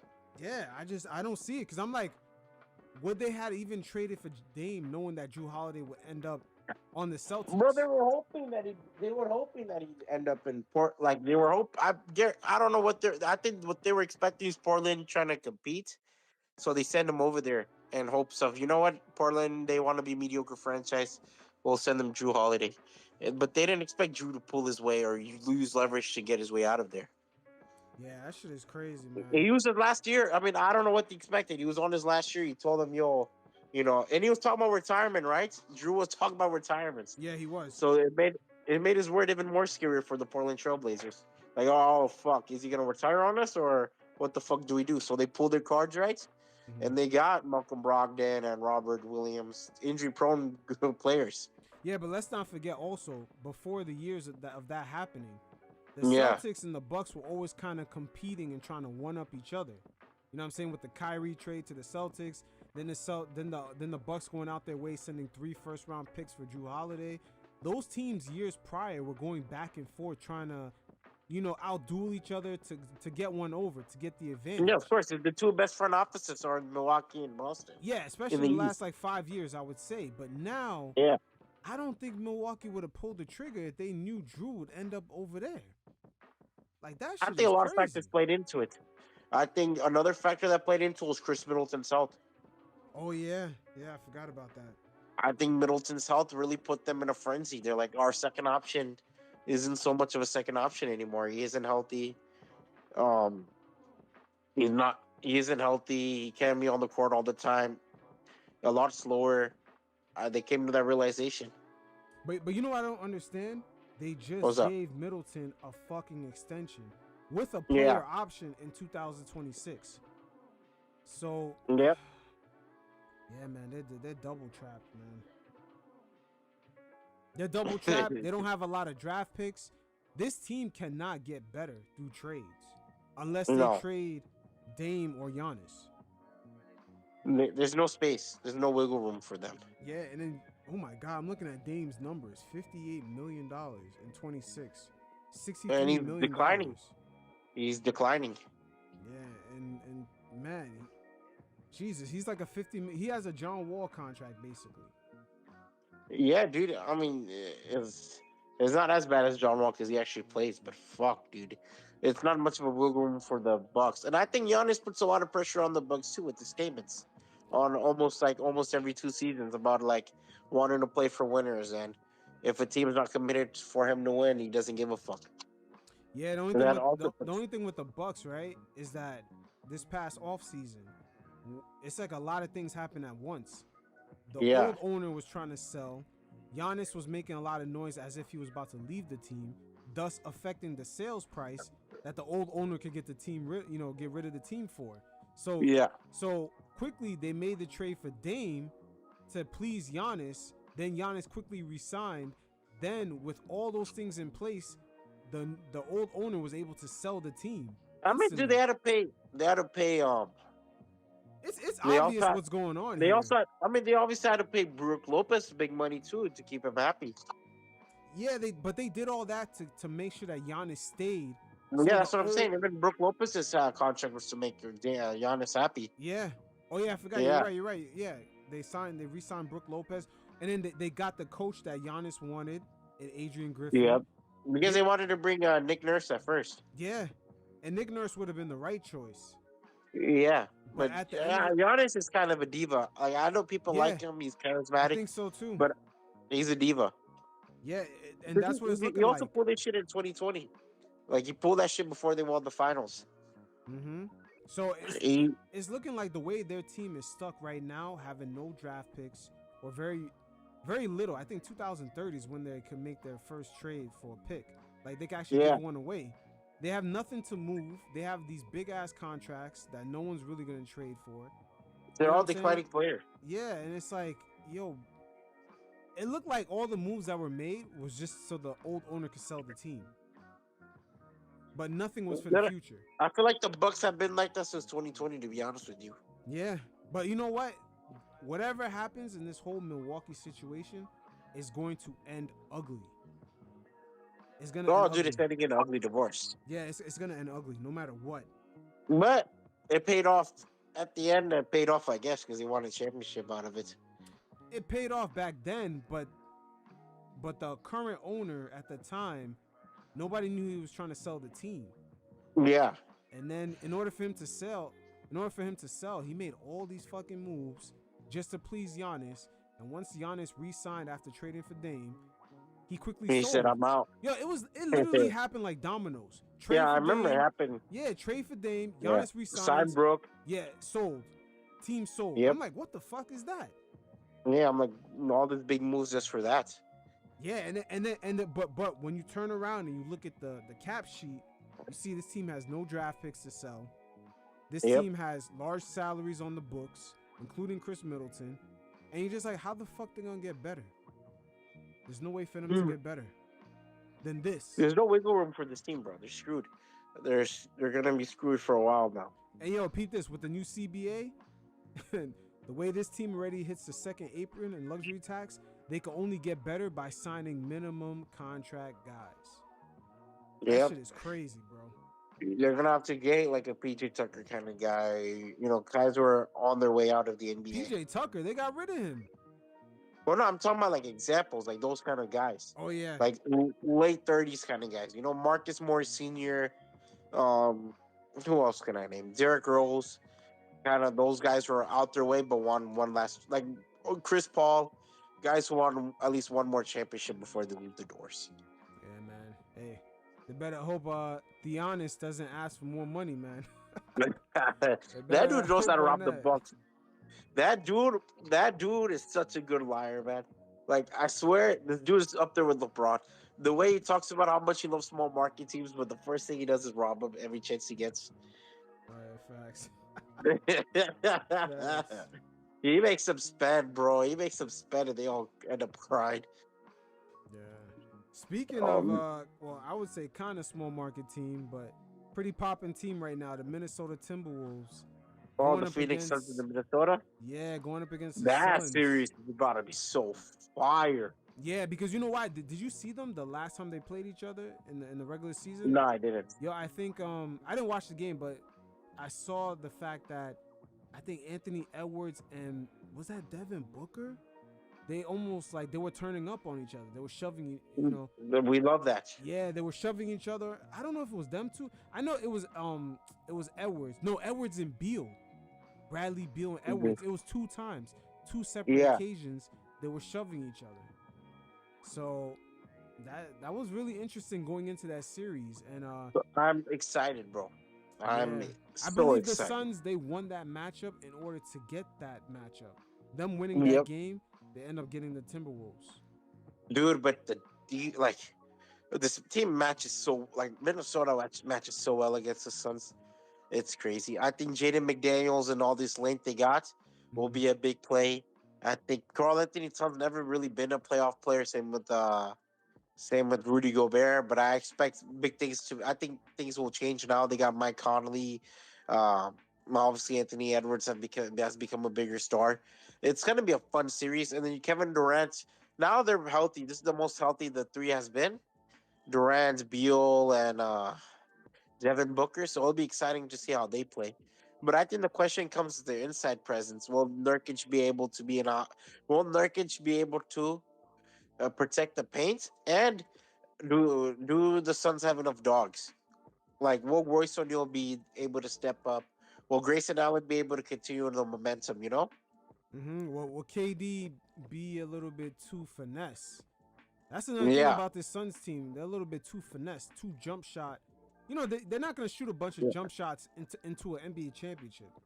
They're No, gonna they have can't. to display some sort of, versatility to their offensive schemes. 100%. You have to attack the basket. Yeah, and they really And don't. I think, and what's better than the Minnesota Timberwolves? One of the best rim protecting teams.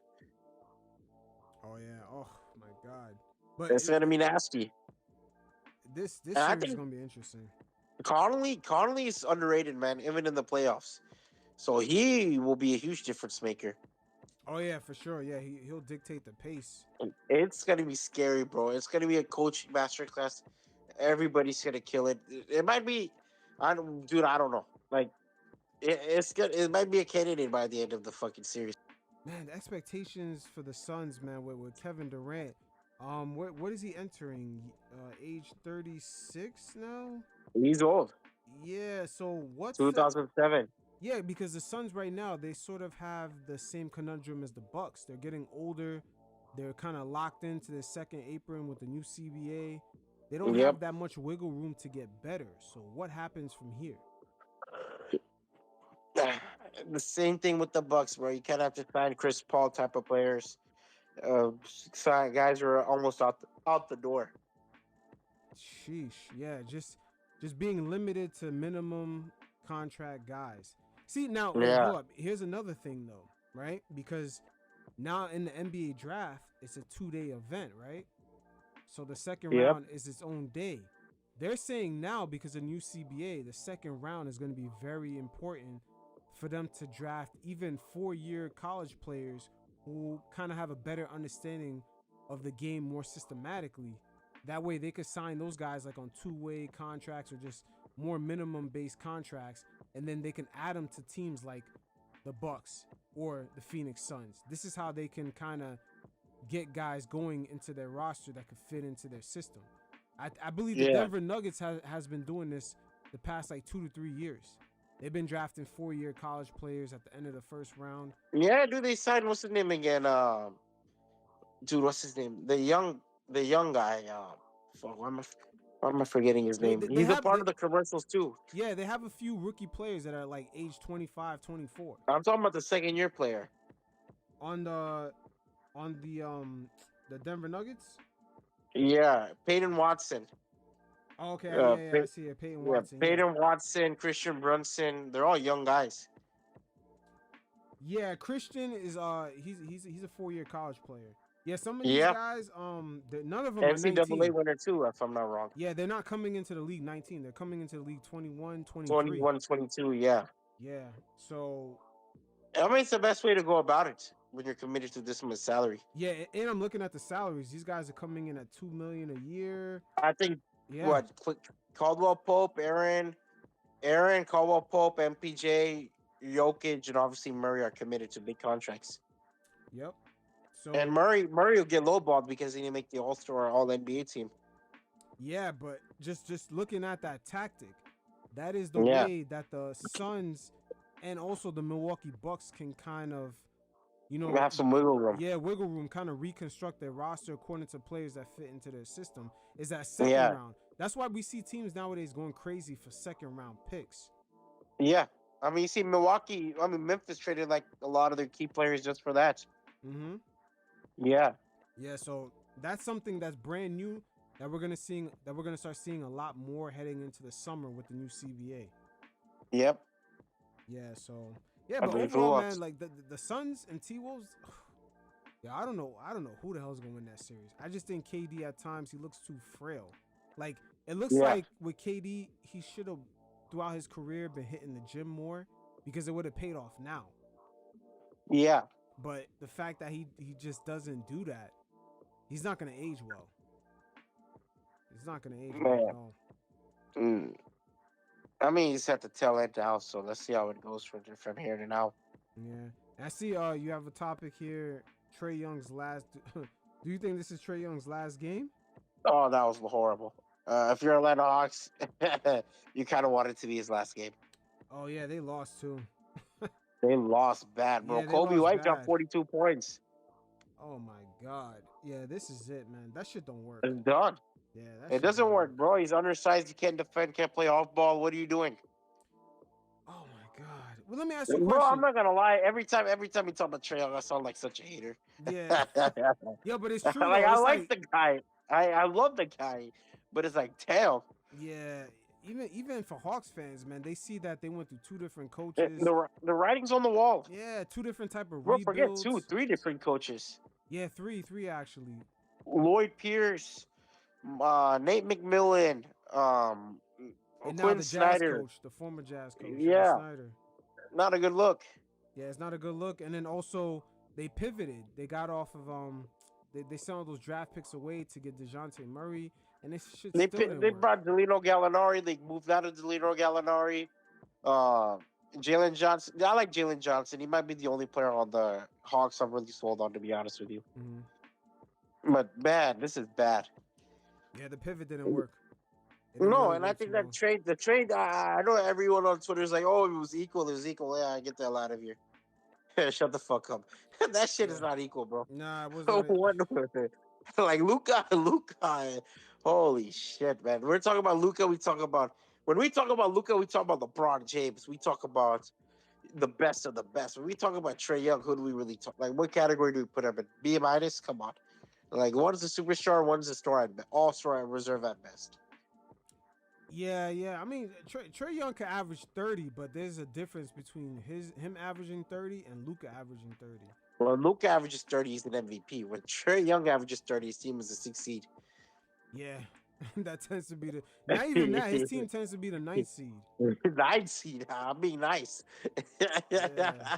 And then no other player is happy. Everybody's frustrated. Nobody gets. Everyone stands in the corner. Yeah. It's just. It's different. Like your coach is getting fired. Like, come on, man. Yeah. Shit. Oh, you know what? I want to ask you. Is it possible the Hawks play better without him in the lineup? 100%. oh man, this is Dude, they were out of the playoffs when before Trae went out. yeah, they They were were. in the play-in.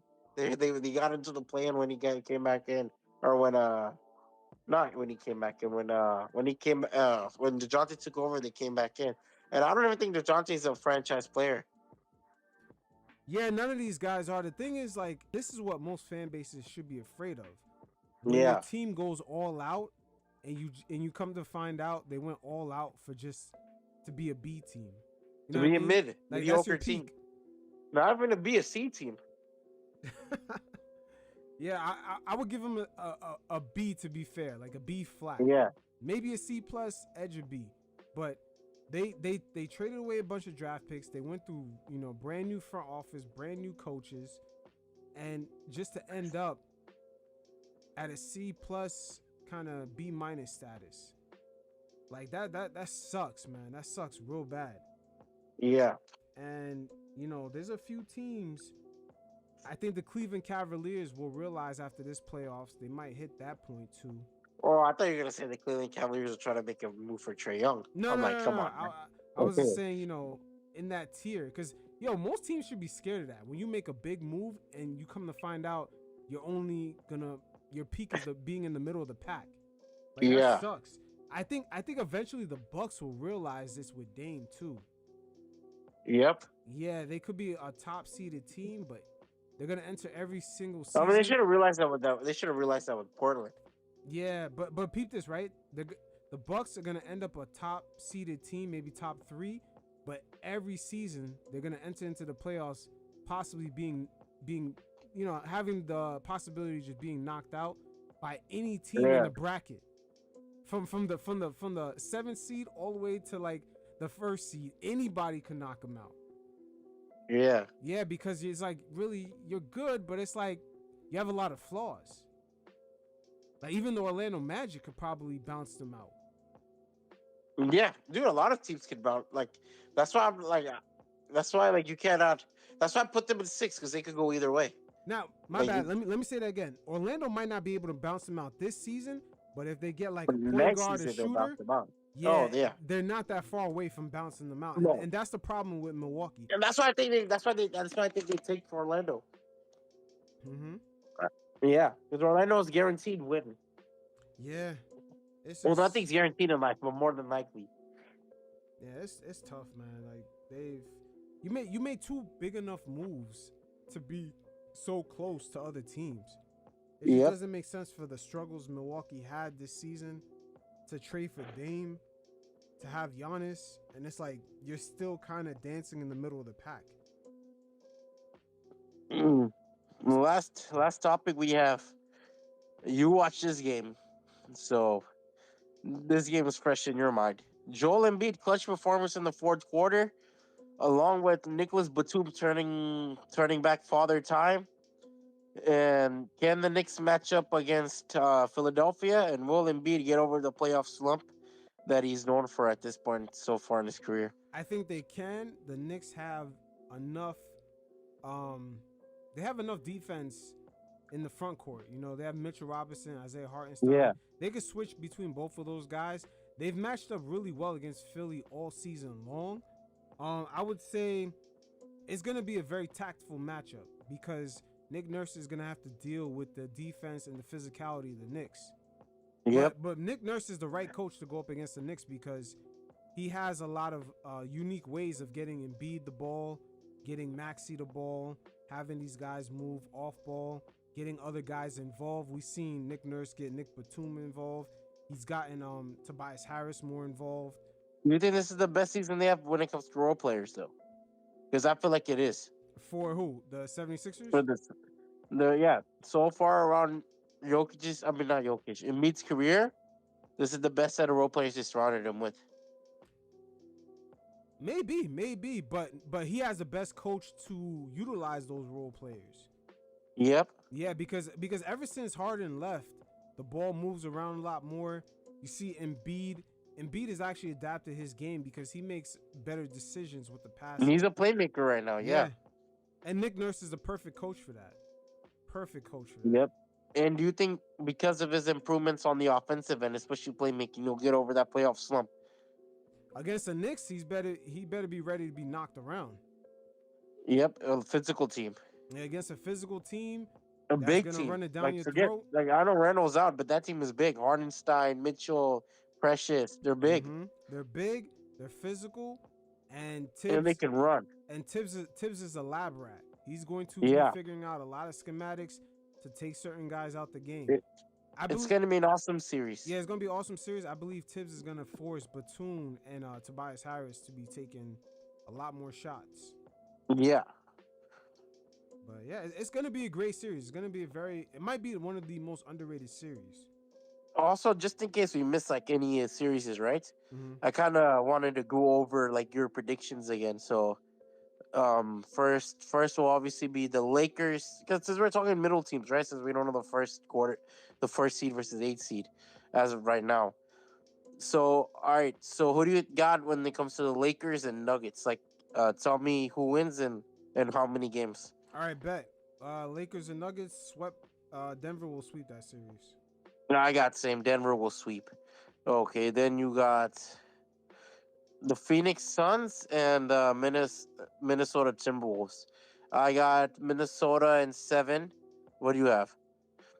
Ooh, man, that one is tough. It's gonna be a great series. Towns is playing. Yes, I believe so. Oh yeah, Well, let me fact check. Easy. I believe so. I heard that he was coming back. Man, if he's in the lineup, I got them in 6. Yeah. Yeah, honestly, Okay, to so be honest, you said Carl Anthony Towns Wolves series against Wolves Timberwolves series against Suns most important of my career. oh yeah, so he's playing. Yeah, so Yep. He's made it clear. yeah, so and plus the Suns, they have a lot of pressure to perform because Yeah. they got to figure out if they're gonna keep Towns. So yeah, I think Towns is ready, man. That team all season long has been showing that, you know, they're sold one on of the top Towns. dogs.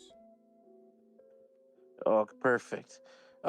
Indiana Pacers, Milwaukee Bucks prediction. I have the wait, is Giannis playing? That's the question mark. You Fuck. know what? Do both. Do both. If Giannis is playing, I have the Bucks winning in 6. If Giannis does not play, wow, I have it in the reverse. I have Indiana winning in 6. Man, Okay, I'll say honestly, mine. I have Indiana winning in 5, man.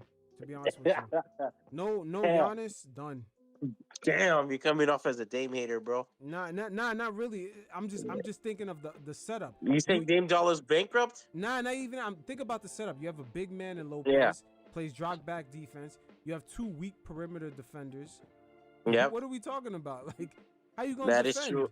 Your wing is out. Yeah, your coach Yeah. is up and down with this team already. It's like, come on, man. Yeah, I have them in 5, man. Okay, if Giannis comes back, I got Bucks in 6. If Giannis is injured, I got Indiana in 7. Okay. I don't have confidence in the Pacers right now. Wait, hold on. Let me see. Let's put this down. Wait, are you writing this down? No, I haven't written it down. Have you? All right. Nah, wait. You know, I just add on the notes. So Okay.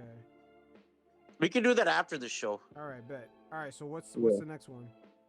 So then we got, you know what? Let's just do it now since it's not that fast. So we agreed. Let me do OJ pick, and then we could do. So you had the first series. You had Timberwolves in 7, right? Yeah, I had Timberwolves in 7. No, Timberwolves in Okay. 6. Timberwolves in 6. Timberwolves won 6, and then another one you had Cleveland and. Oh, did we go over? We went over Indiana. Okay, Bucks with Giannis and 6. Pacers without Giannis and 5. In 5, yeah. And then who else we missed? We didn't talk about Orlando yet, right? No, we didn't talk about Orlando yet. So we only talked about Bucks and the Timberwolves Bucks, Timberwolves, I believe. No, we did. and do the Orlando. Lakers. Oh yeah, and the We Lakers. haven't Yeah, known. yeah, we both had Yeah. sweep on that. Lakers sweep. And okay, then we go on to. So we did Cleveland, Cleveland and Orlando. What do you got? I got Cleveland in 7. Cleveland and 7 games. Okay. All right. And then Dallas. Finally, Dallas and. Wait, Alright. what did you have for that? Oh, I have Cleveland in 6. You have Cleveland in You have 6? them in 7. I have them in 6. Yeah. Okay. Right now I'm writing yours, so I'll write mine too. Like I think I'm just gonna go over mine after you're done with yours. All right. And then Yeah. And then what's the next one? Dallas and Clippers. Oh, I got I got Clippers in 7. Clippers in 7. Okay, then all right. So I have Bucks with Giannis in 6, like you do. Mm-hmm.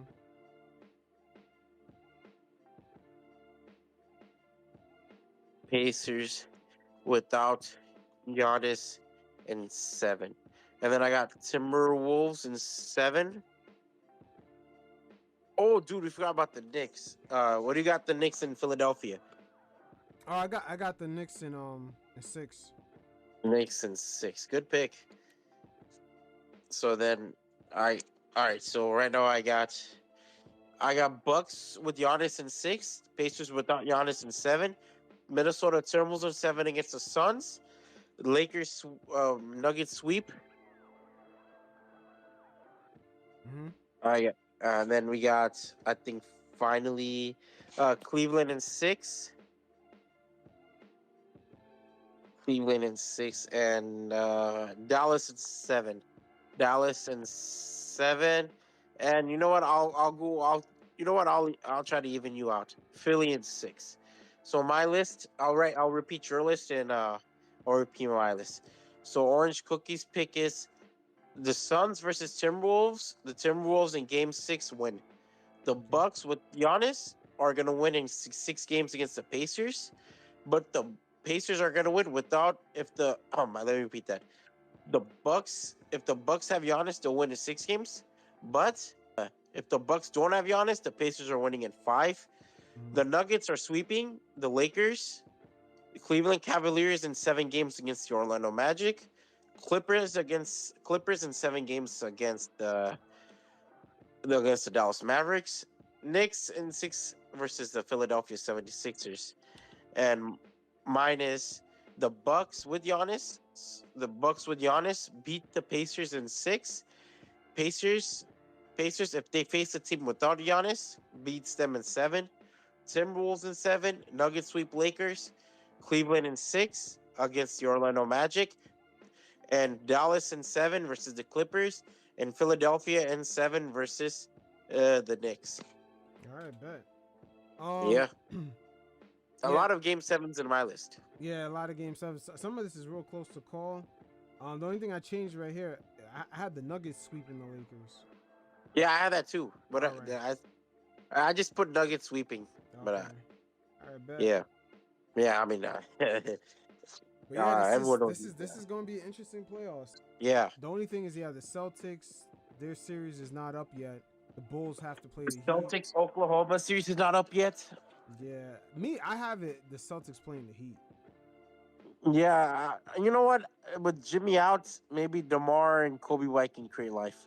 That's crazy. Hopefully Jimmy come back. Nah, I hope so because I don't want to see Chicago play. Yeah. That's a bye week. That's honestly a bye week.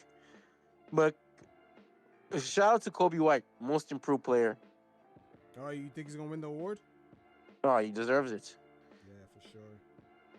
All right. So I'm excited about the playoffs. Yeah, me too. This is gonna be lit. Definitely check out Saeed's newsletter in the description below. Once again, Saeed, we appreciate you. Hell of a conversation.